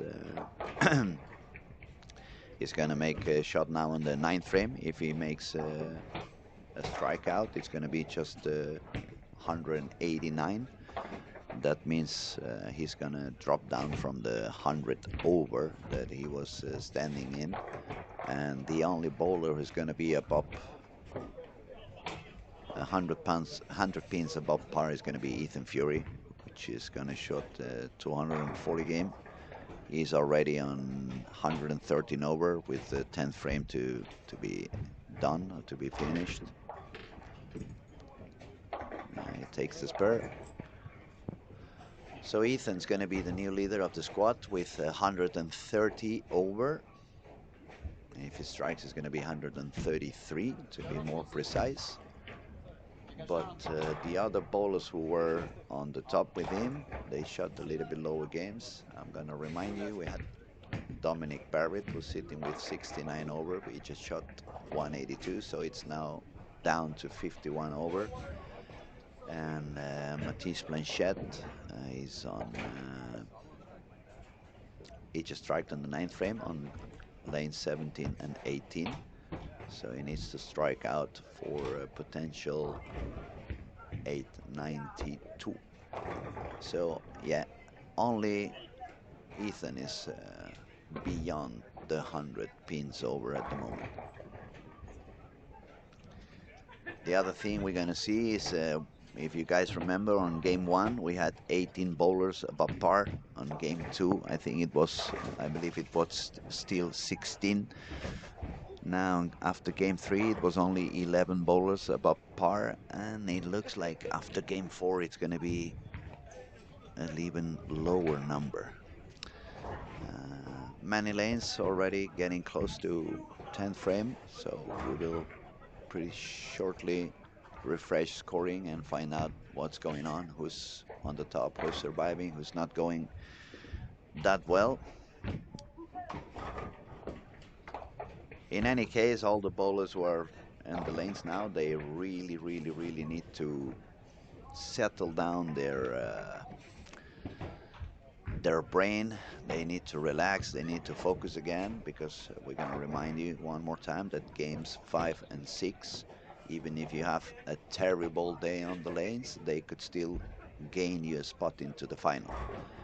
So as I said before, time to relax, time to cool down, time to put your thoughts back into the right spot and give it a try for the last 2 games. So you just need a very high game, and sometimes it could be even easier to just find yourself on a not so tough pair. Maybe you find yourself a line and you're able to shot 260 to 70.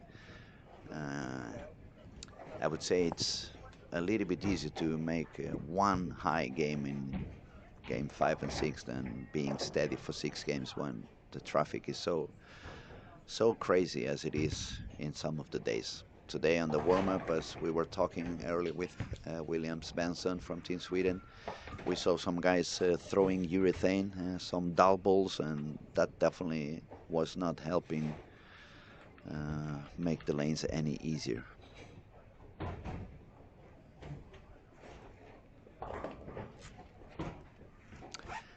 And if you want to understand what goes on, I think if you look at the two-handers with a lot of high speed, you don't really see the ball reaction that clearly.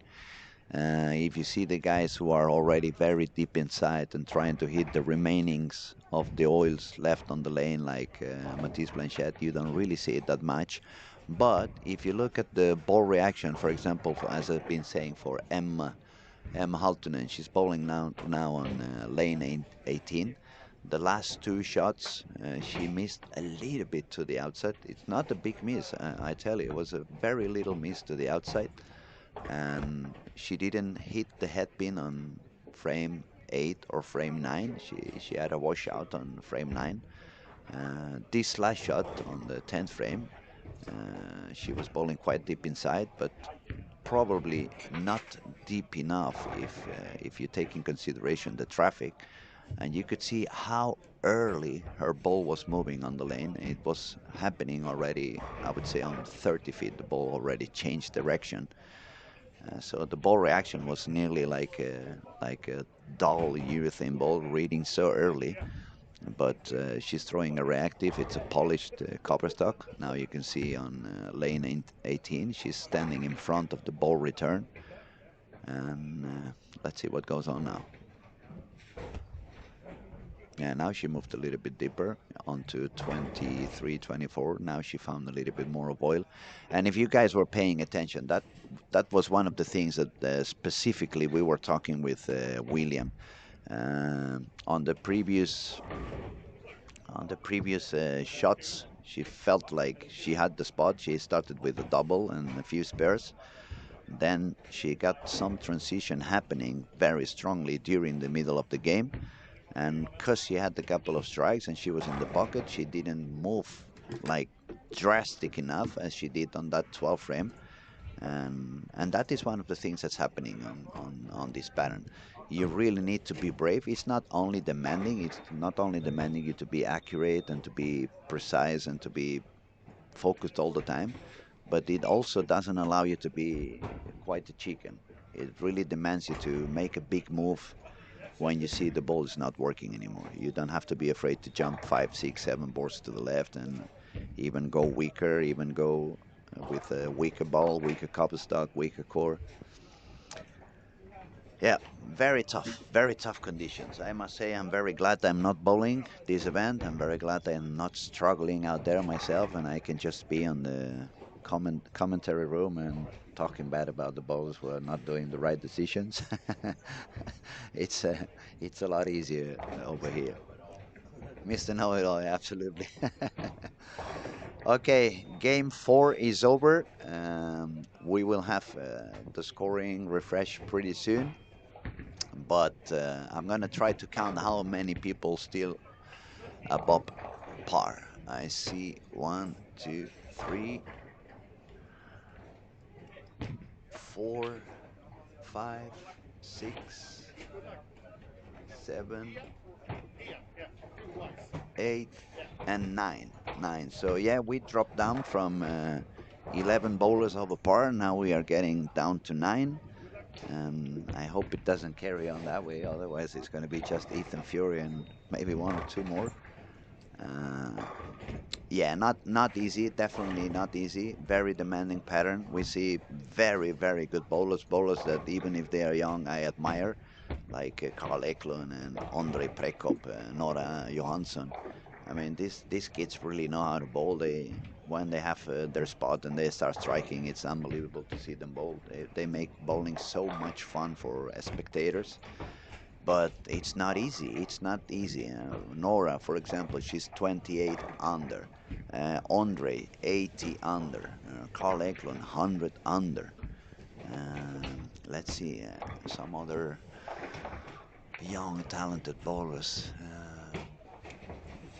If we go to the other extreme, Martin Paulson, senior, 100 down. Yeah, it's quite demanding, quite demanding. I must say it's not easy. For example, Gian Tomasi started pretty well, 216 to 12. It looked pretty steady, but then he went to 175, 181, so he dropped down from par down to 784. Eric Jones from United States, it's on 799, so he's got games of 215, 182 to 21, 181.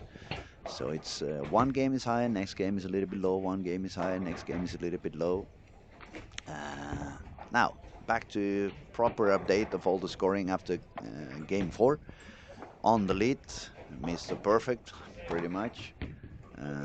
Oh, yeah, I just saw quite a low game. I'm gonna start from the top anyway. Yeah, yeah, that's the biggest drop down we have seen after game 4. Trevor Roberts from United States. He was sitting on the 5th position with 27 over. After 3 games, he just shot 136. So he dropped down 10 spots down. Now he's 37 behind the par. But as I said before, games 5 and 6, they are really important for you to gain back your energy, gain back your focus, stay positive on your brain, because if you manage to survive this one and make a very high game, you could find yourself into the final. We have the turbo games going on game 5 and game 6. Currently it's 267 on both of them, so if you make 268 you would be the turbo guy. But I would expect at some point they are gonna go up to probably 270 something. So now I'm really gonna tell you the scores after 4 games. Ethan Fury on the lead with 932 pins, 207, 214, 267, 244. Mathis Blanchette from Canada is on the 2nd position. Excuse me, 872, 249, 210, 244, 169 on the previous game. As we said, games 3 and 4, things get messy. Dom Barrett, English guy, also bowling from, coming from the PBA, 247, 217, 205, 182, so he dropped down as well to 51 over. Ernesto Reynoso, somehow he's managing to survive on the games he was really struggling, was exactly game 3 and 4. This time he shot 246 and 214 on those games 3 and 4. Unfortunately, he didn't do as well as he was doing especially on game 1. So Ernesto now is sitting on the 4th position of this squad with 43 over. Then we find the other Canadian guy on the lanes, Nathan. He's got 841, 197, 209, 196, 239. Then we find the first Italian, Antonio Fiorentino, with 826. Antonio started a little bit not over par, 193, 187, but now he shot 236 and 210.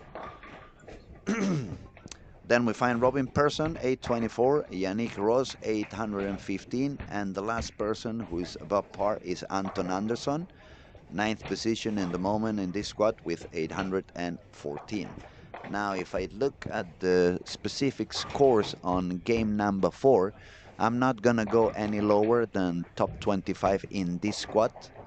But starting from the beginning, Ethan Fury 244, but then we see 169, 182, another game of 190, 2 games of 181, 181, another game of 180, exactly 136 for Trevor, 175 for Emma, 187, 178, 131 for Andre, 158 for Gulli, 166 for Melania, 138 for Mikael Gottfries, 172 Martin Paulson, 168 Carl Eklund, 172 SC from Finland, 165 for Pauline from France. So as you see, I only read the scores on game 4 for top 25 on this squad, and except Ethan with 244, Nathan with 239, and Robin Persson with 239. Everything else is quite a mess.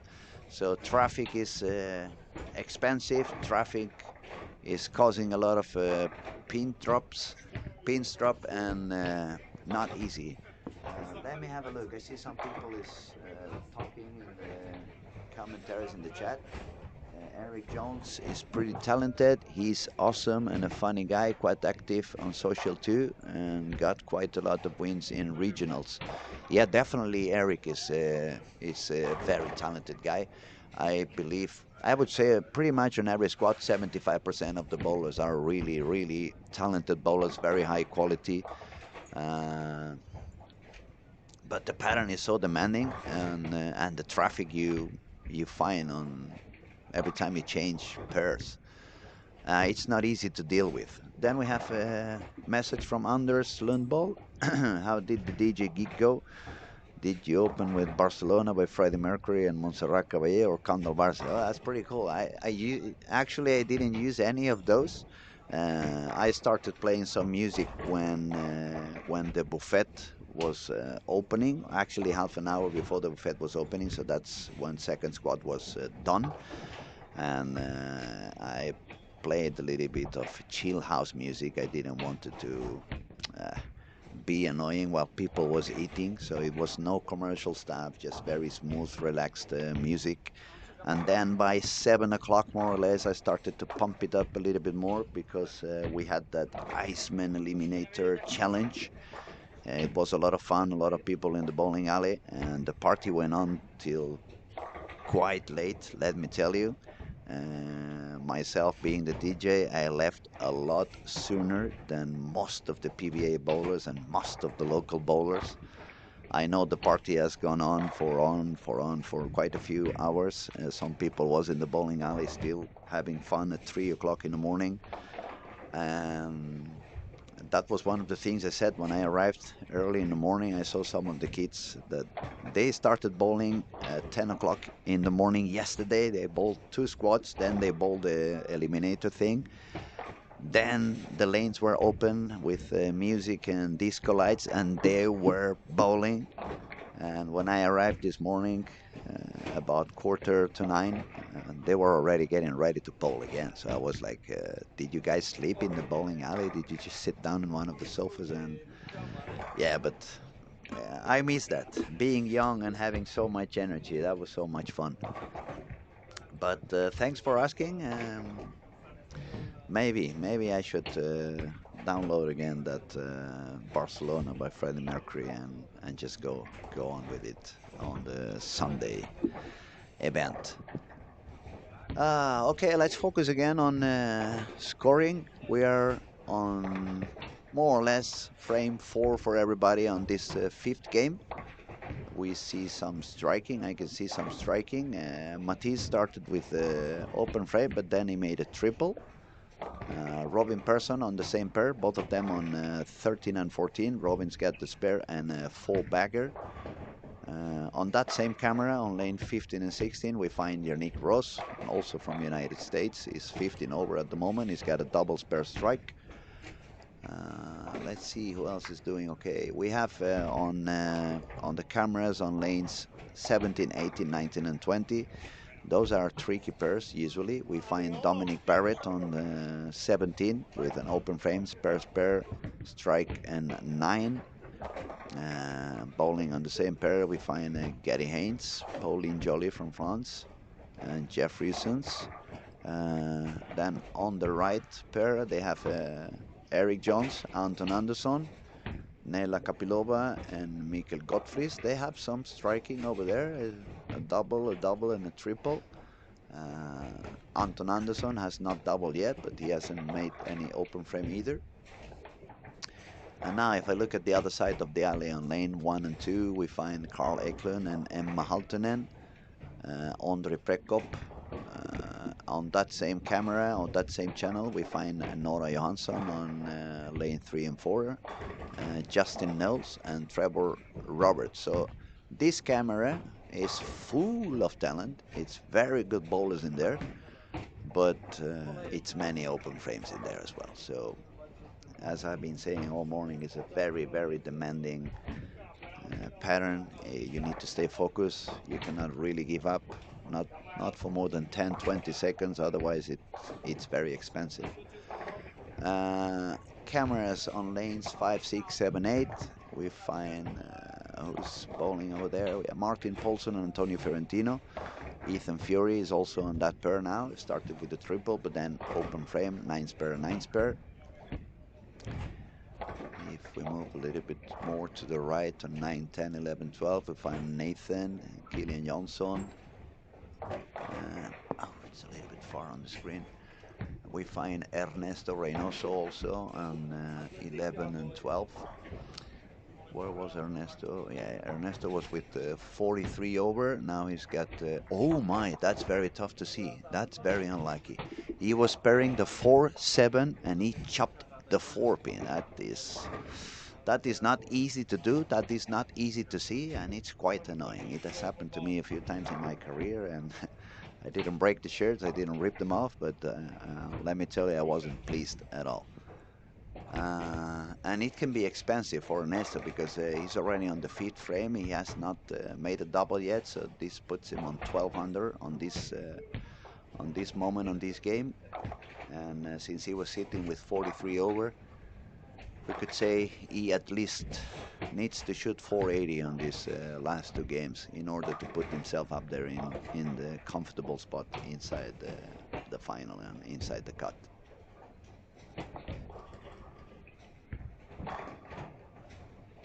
We have some more people talking. Mike Hammond, 2:08 a.m. That's not sure. I'm gonna say it's too late or too early, but I'm glad you are here watching. So welcome into the channel. I hope I don't make you fall asleep by talking too much. There's a lot of action going on, so just pay attention to some of the cameras. If you feel I'm talking too much, just put on some music. Drop down my voice and just look at the action and skip me. Back to business. Lanes 13 and 14. Matthias Blanchette trying to fight his way back into the squad after a 169 game, sitting with 72 over. He started with 7 and 2, but now it's a 5-bagger. So it looks like he's finding something that's working better for him.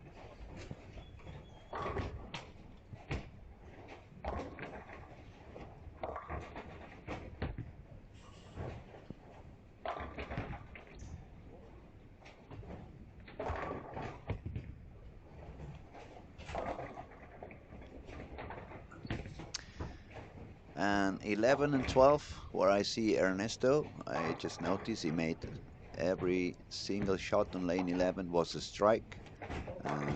He seems to have some issues with lane 12. On the lane 12, he's got 9-spare, 7-spare, 8 and 1, as I said, very unlucky spare. He chopped the 4 on the 4-7. It's not that he was going back up, he just threw it with the spare ball.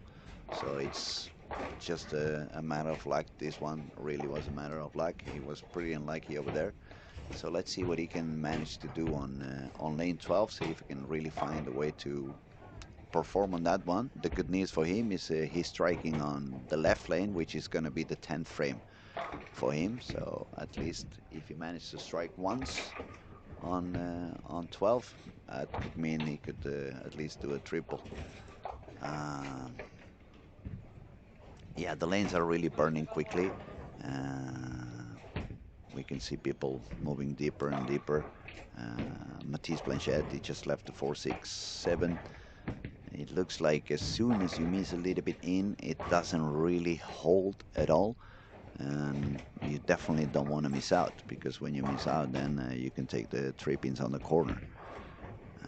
Quite demanding, quite demanding. I'm not going to get tired of saying what I see, and from a perspective of not really so much as a bowler anymore, but as a coach, and doing the commentary. Since I see every single squad, I'm still surprised that there are a lot of people using pretty strong material, pretty strong cover stocks and cores, and that isn't helping at all, because once the lane is pretty burned, you want to have something in your hands that can really cross the heads. And usually we could manage by throwing it a little bit harder, but it's not such a big room around you, not such a big room around your target. So you need to take in consideration that you really need to be consistent on your targeting. So it's quite messy. It's quite difficult.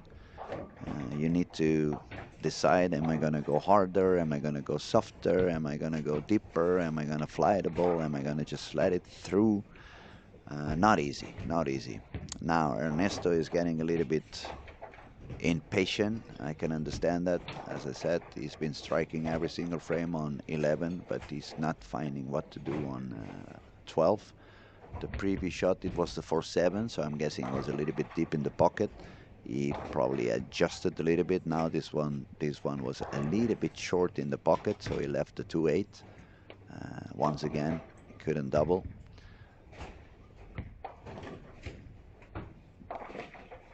Nathan is doing quite good on this game on 9 and 10. He's got the triple, 9 spur, 9 spur, and another triple. It looks like at the moment he's the only one with a real chance to overcome the score of the turbo. Not by much. He needs to strike out completely for a 268, but that would be enough to beat the score that Kyle Trapp has at the moment at the turbo with a 267.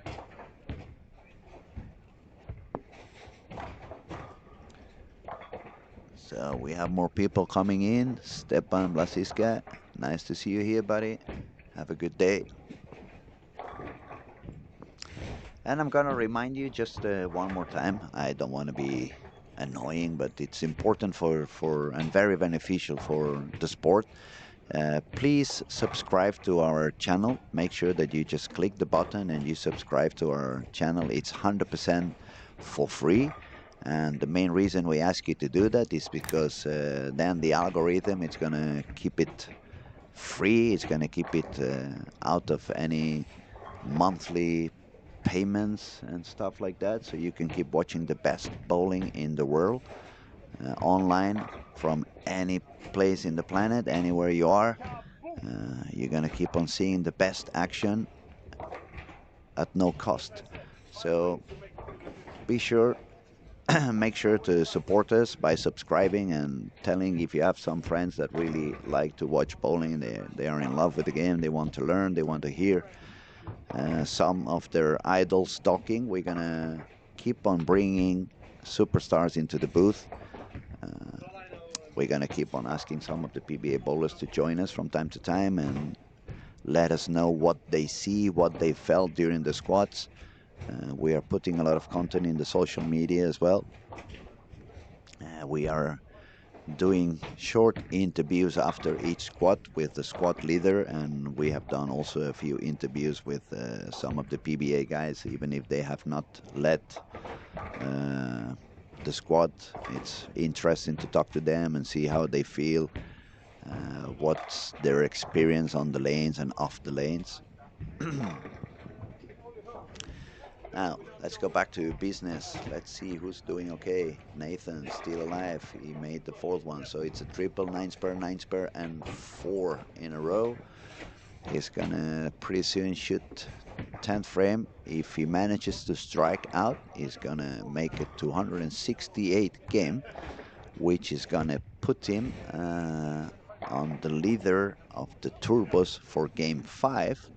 And on the top of that, if he shots 268, he already has 41 over, so that would put him with 109 pins over and 1 game to go. So 6th game would become quite important for him. If he managed to do probably to 20 something, he would most probably find himself in the final on step 1.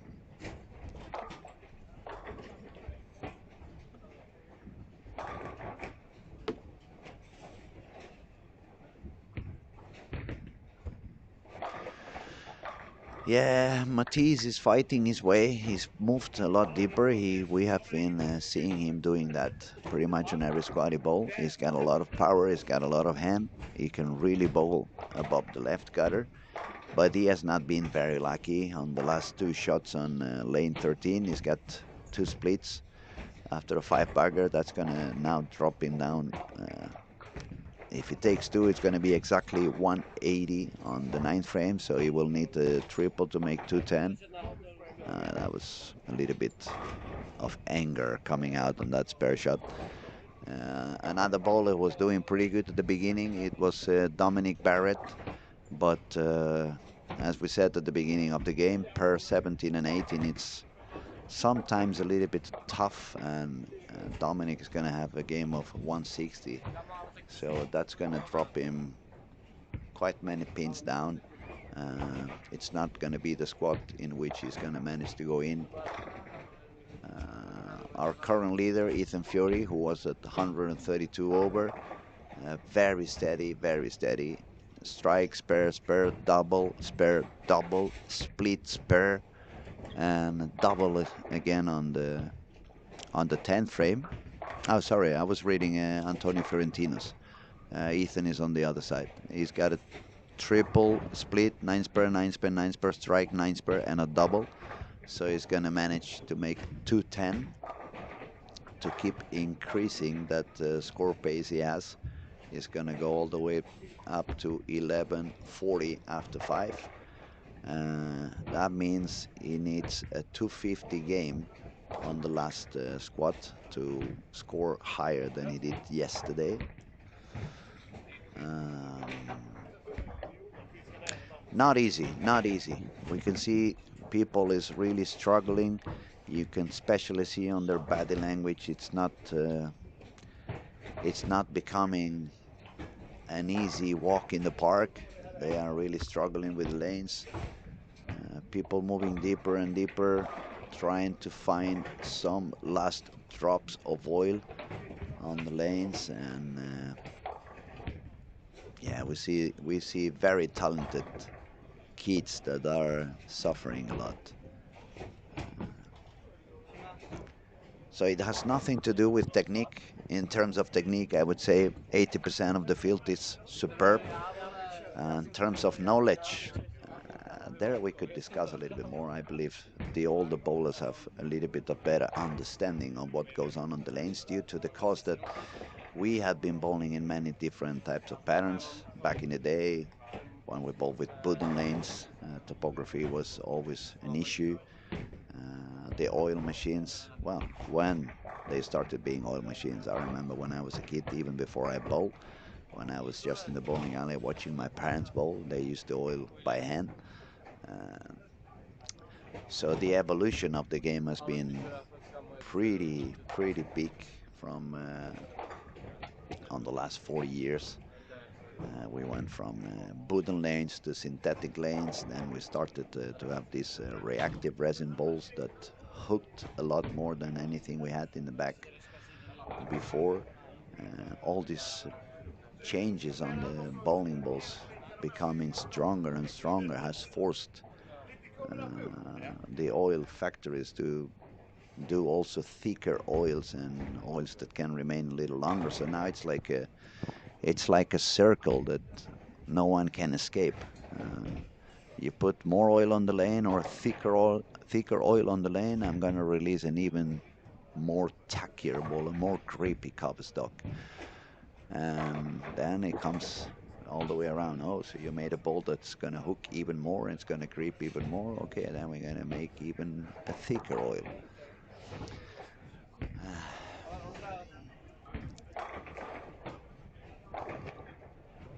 So really what's happening now that the lanes change so much quicker than they used to change back in the day. I remember 25, 30 years ago, you would find your spot on the approach and on the target on the arrows, and perhaps after 6 games, maybe you moved your feet seven boards to the left, and you probably moved your target like 3 or 4 boards inside. There are some events where already in the warm-up you have moved those 7 boards left and 3 or 4 on the target. Things are happening a lot quicker. Lanes are drying up a lot quicker than they used to, and that forces you to be really awake. Otherwise, it's impossible.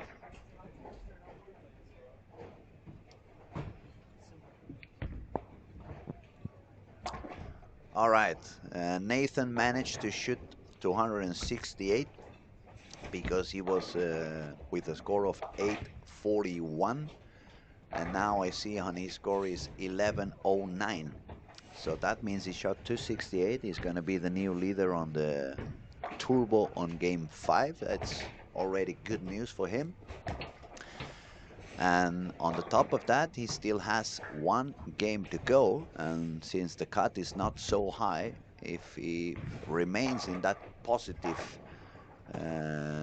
moment and that kind of strong performance, let's say he makes another 230 game or 240, that's going to put him already directly into inside the cut. So we will refresh the scores in about a minute and a half or so. There's Ernesto was just ending his game. He made a triple on the left lane. He made a lot of strikes on lane 11. He had a lot of issues on lane 12. So he managed to save a 191. Is 34 over at the moment. Matisse Blanchette 76 over. Robin Persson, I did not see Robin on that previous game. He had 24 over and now he's sitting with 61 over, so he shot 220 something. Not bad, that's a good effort. Dominic Barrett, unfortunately, it dropped down to just 6 over. Antonio Fiorentino is 49 over. So the top highest scores is going to be again Ethan Fury, and Nathan is also with 109 over.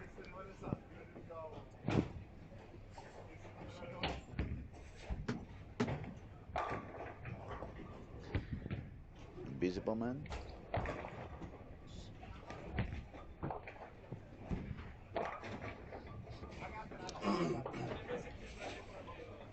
So we're starting the 6th game of this first squad of the day. It's going to be a long day in the office. 3 more squads to go after this one. We're going to spend a lot of hours in the bowling alley today, and we are hoping that you guys are going to be a good company for us during the day. Feel free to go grab some coffee, maybe some popcorn and a sandwich, but do not leave us. It's a lot of action yet still to come. We still have this one last game to see who goes on into the final, see if someone else finds a way to make a very high last game and become the new Turbo. And I will try to keep you updated with all the scoring pretty soon. Just give us a couple of minutes. Okay, for example, it's interesting things to see. Dominic Barrett on lanes 13 and 14. I don't know for how long is he going to try what he just tried. I just saw him bowling quite far to the right, so bowling quite outside. He's probably trying to stay far away from the traffic.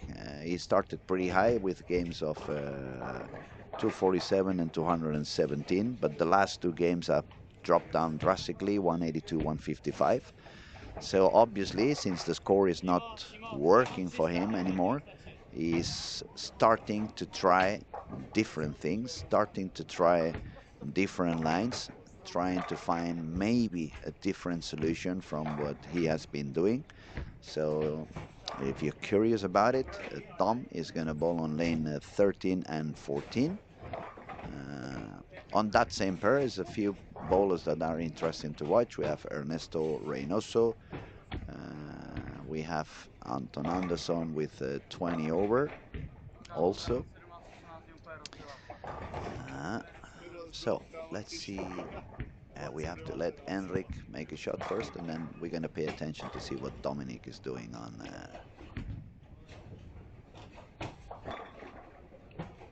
It's somewhere around the board number 7, but the ball went directly into the Brooklyn. So pretty much it proves what I was telling you guys a little bit earlier. It looks like outside it's definitely not an option. You miss a little bit in, you're gonna hit all the traffic that has been bowling inside of you. So it's not gonna hold at all. And if you miss outside, you're gonna find the tricky areas, the penalty zones. Call it however you want, but it's not gonna work either. The ball's gonna go far into the corner. So to bowl outside, you really need to be Superman and super accurate, and not easy. I believe not many bowlers can do that accurate nowadays. Game has changed a lot, not because they are not talented, but it's not one of the things you need that often anymore. Stefan Blaska, he says, I'm waiting for the Czech bowling star, Lucas Jelinek. I really don't know when Lucas is showing up. I'm not sure when which squad is he gonna bowl. I suppose he's gonna be here. That's pretty much for sure. We are trying to find him.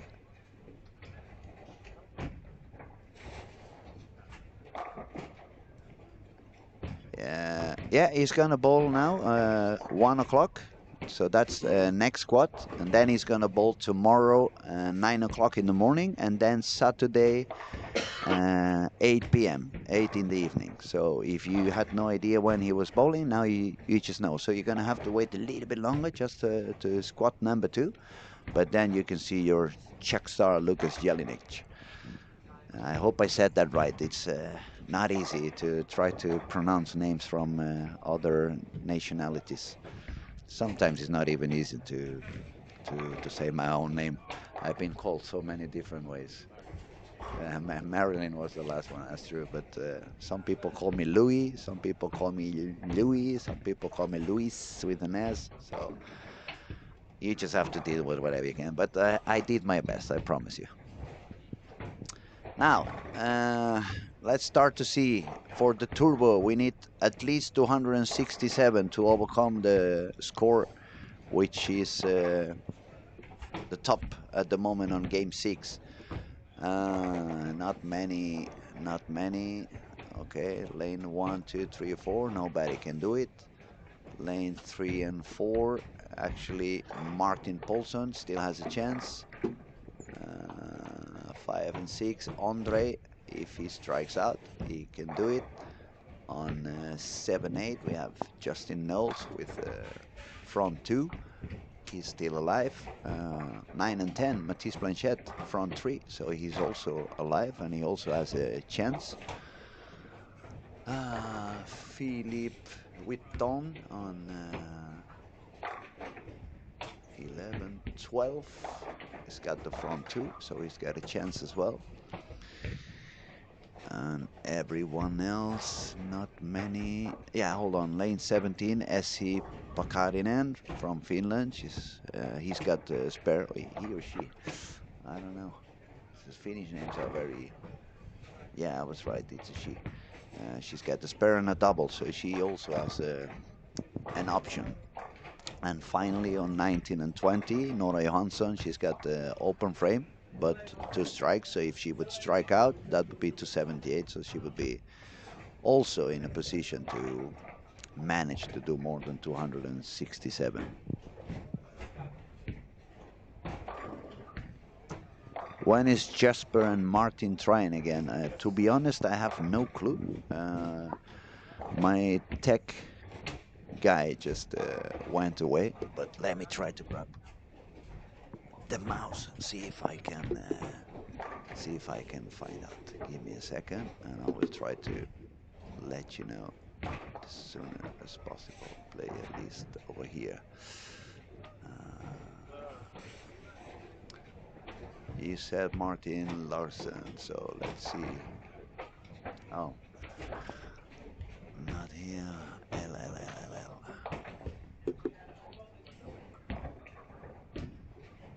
Not there yet. Give me a second. I'm trying to find out. I have a friend over here is asking me when is Jasper and Martin going to bowl again. Martin is not bowling anymore, Per. I'm sorry. Squads are pretty full, so Martin is letting people bowl. And Jasper, we will let you know pretty soon.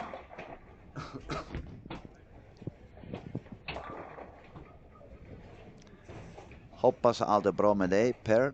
It's good to know from you. I'm sending you a big squad. Jesper is bowling next squad. Okay, cool. So Jesper is gonna bowl at 1 o'clock today. He's gonna join Lukas Jelinek from the Czech Republic. They were also asking about him, see when he was going to bowl next. So both of them are gonna be going on 1 o'clock in the next squad.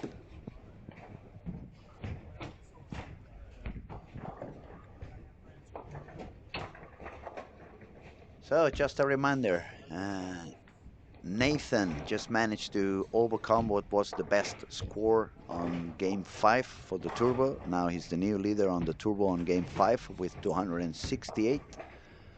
And he is also sitting with 109 over after 5. So it gives him a chance to find his way into the final if he manages to do maybe a 230 game. Let me try to find him. Yeah, he's not happy, not a nice body language. He's bowling on lanes 5 and 6. He's yet to strike. He's got the 9 spare, 8-1, 9 spare, 9 spare, 7. He has the 3, 6, 10 on the lane standing, which tells me that probably this pair is quite burned at the moment. It's telling me that he probably needs to move even deeper and see if he can manage to survive that traffic.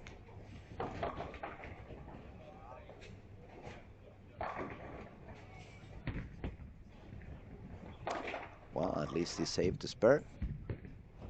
So he's sitting with 83 on frame 5. He's going away from his spur. So I believe he's going to pick up a different ball in the back. Unless he's going to kick somebody. No, I think Nathan is probably going to see if he has something in the back that's going to help him overcome whatever he has found on that particular pair. Nora still alive on 19 and 20. She can still manage if she strikes out, as I said before. She can manage to go all the way to 278, so we're going to keep an eye on her. She's bowling really deep inside, somewhere around 27 in the arrows. Oh, that's a very, very bad pinfall. The ball was a little bit short in the pocket, but you don't see so many times the 8-10 standing after a light pocket, especially now when you have the amount of reps and power she has. Definitely not a lucky shot. Now, we had somebody with a few strikes going on. I think it's on lane Eric Jones strike, spare, and a triple, but I see someone with a front 4 or front 5. There in the middle, I think it's 9 and 10. Maybe I'm too blind. Yeah, exactly, Matisse. And Matisse is still up there. He's 76 over. So if he can make a high game, that would maybe give him a spot into the final. He's going for 2 different options. He can do it through the turbo. He could do it by scoring. I mean, if he gets the score for the turbo after 70 something over, and he shots to 70, that's going to put him with 140 something over. That should be enough to get into the final. Really deep inside, somewhere around 27 on the arrows, and he really can bowl when he gets deep inside, yeah. Right beside him, the French guy. Again, he missed a little bit out, took the 3 in the corner. Very demanding. We were just talking about it. As soon as you miss a little bit out, the ball doesn't make it back. As soon as you miss a little bit in, it doesn't really hold. A very demanding pattern. You really need to be consistent, you really need to be accurate, and you really need to be patient. Now, Stefan says this pattern isn't very friendly for left-handers. Well, if you find any right-hander who finds it friendly, let me know. I think it's not friendly for anybody. Not left-handers, not right-handers. Some people said maybe when the lanes are moving so deep, that's gonna affect the left-handers. I don't really think that's the case. It simply is no room on any on any on the sides. It's no room to the corners. It's no room to the inside. I wouldn't mind being a lefty on the pattern either, also because then it's a little bit of less traffic actually than you have on the right side. But I'm not a lefty, so I couldn't really tell you 100%. That's just the way I see it. I believe obviously there's a lot of patterns out there and a lot of conditions that are very friendly to left-handers.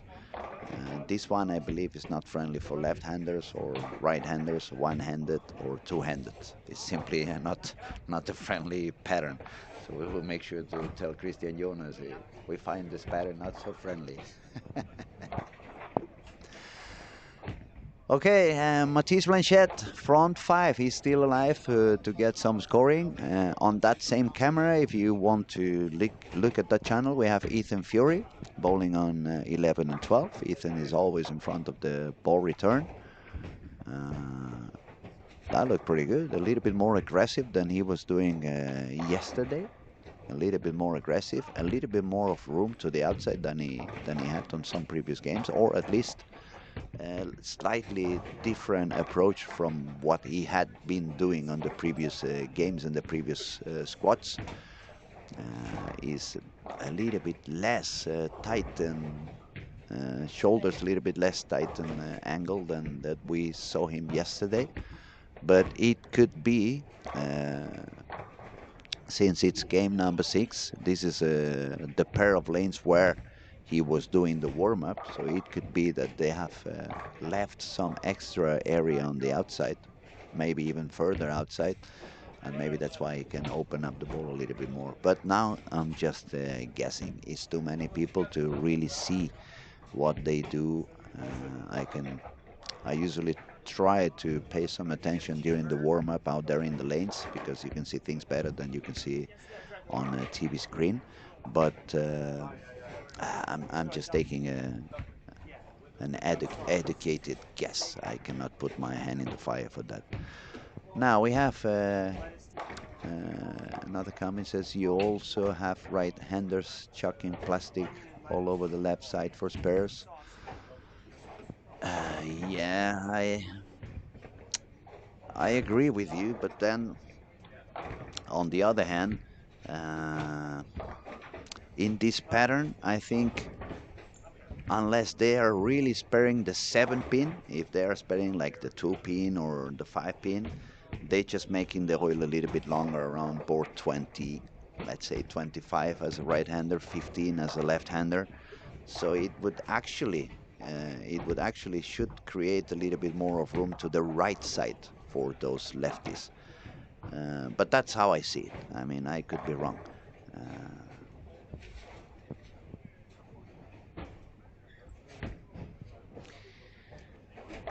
Percom Linde says, looks like the ideal line is lofting to the arrows from the left side for right-handed. The line, yes. The lofting, I don't agree.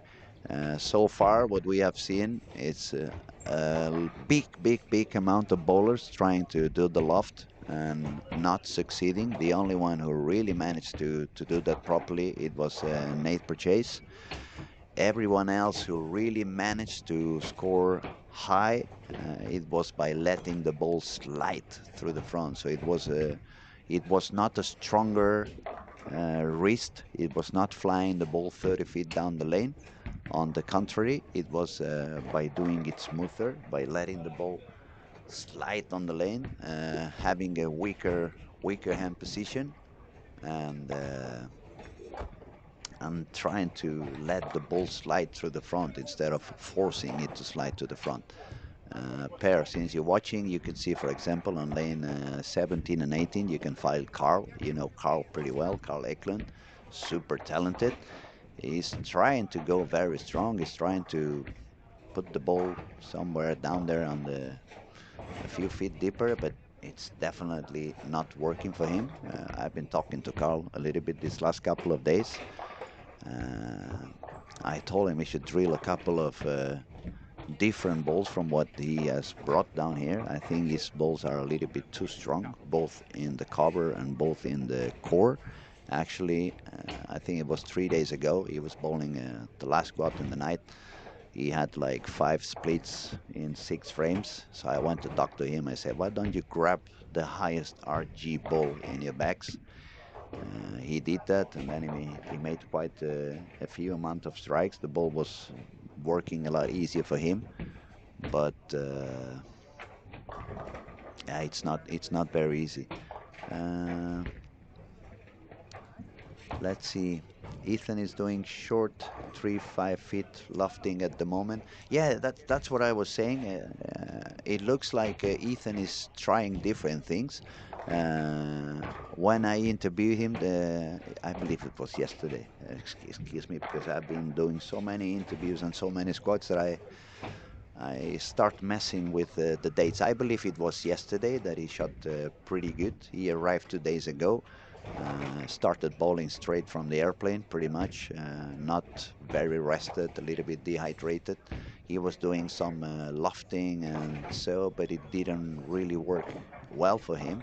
So he decided to do something different on day 2. It paid out really, really well. But it was not lofting at all yesterday. Today, since he already has the score, he could be trying something slightly different. Per, if you saw what I said, Carl lofting the ball crazy on lane 17 and 18, not working at all. He's got only 1 strike in 9 frames. Probably is a little bit of anger and not a very positive mind approach. But Carl is super talented. He's a good friend, so I believe he's gonna find a solution sooner rather than later.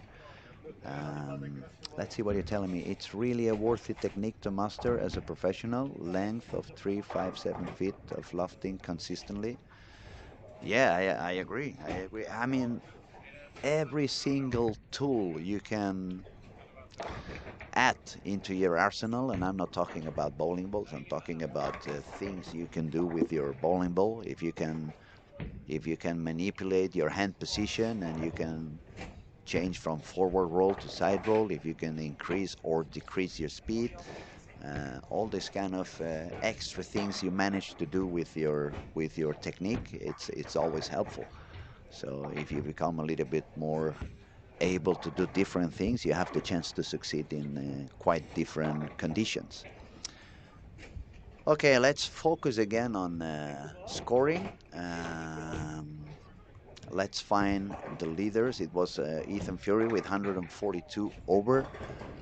Ethan is now having a spare double open frame and 4 bagger, so it's going to be a high game for him.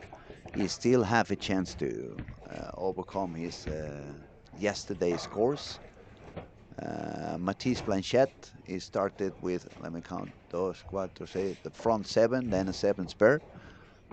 So if he strikes out, it's going to be a 277. That would be the new highest turbo series or higher turbo game on game 6.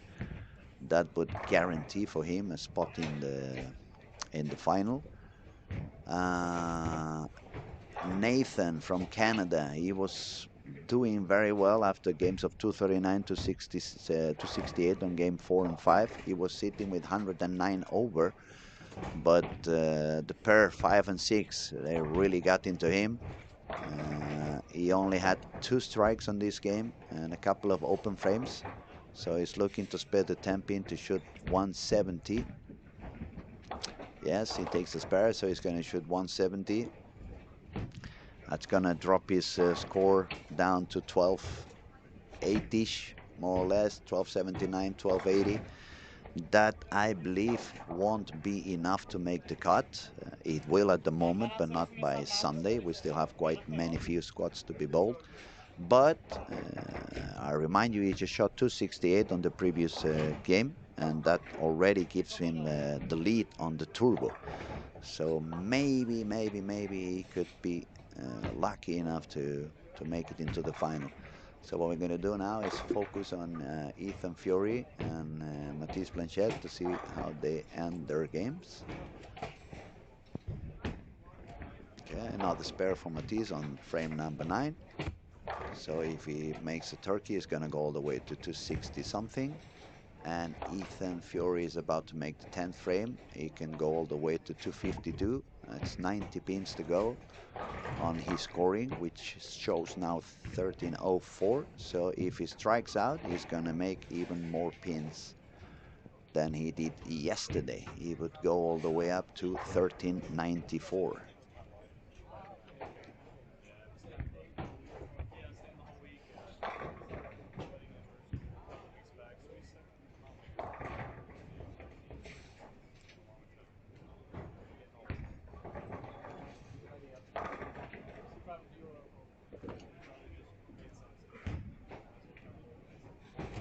As soon as we are done with Matisse Blanchette and Ethan Fury, we will stop the commentary until we begin again with the next squad, because I'm going to have to go out there and interview Ethan once more. So I'm going to make sure to ask him exactly why he was approaching things a little bit different. Was it trying different things, or was it the lanes that looked and played a little bit different than on his previous squad?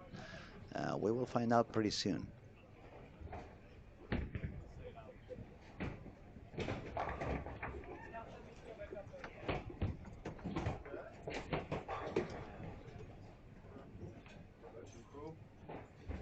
Sounds like they need to get up on the ladder again there, and I told them that I'm not stripping anything on the spots. They're flustered now. I said we can either do it in the morning when I come here, I can strip those.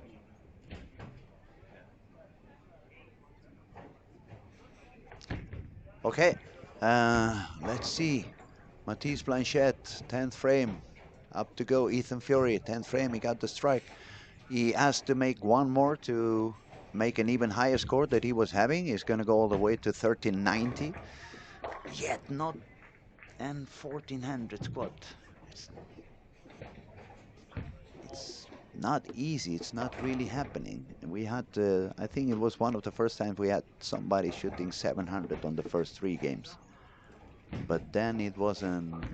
Okay, another strike for Ethan Fury, so he's going to go all the way to 1394. If he strikes one more, he's going to put there 15 pins more than he had in the squad, which was already his highest squad and highest of the event. He was the leader of the event already. He's going to remain as the leader of the event.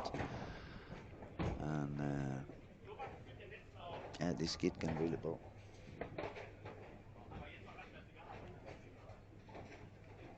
Last shot for Ethan. 9 pins, so 251 and 1393. Games of 207, 214, 267, 244, 210, 251. So I guess the main thing is he had no games below 210. Yeah, this kid is super talented. He can really bowl. He does things so good. It's nice to witness. Matisse Blanchette working on a double, a very nice double for him. He's going to be very happy he got that one. It's actually going to be important. Not going to make it for the turbo because of the pin counts. He's going to shoot 265 if he strikes one more. But it's going to put him on the 1340s. And if I am wrong, and the cut is not 1350, but it goes a little bit lower, like Swedish coach said, about 1330, so it could be enough to make it into the final. Very nice final shot, 1341 for Matisse Blanchette, 265 to end. We'll be right back with the second squad. Thank you everybody who's been paying attention, has been watching with us. Make sure to subscribe onto our channel if you haven't done it yet. And we'll be back pretty soon with more action, more bowling. Here from Helsingborg, Sweden, Olympia Bowling and Storm Lucky Larsen Masters. Good morning, everybody.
You just throw it and fry.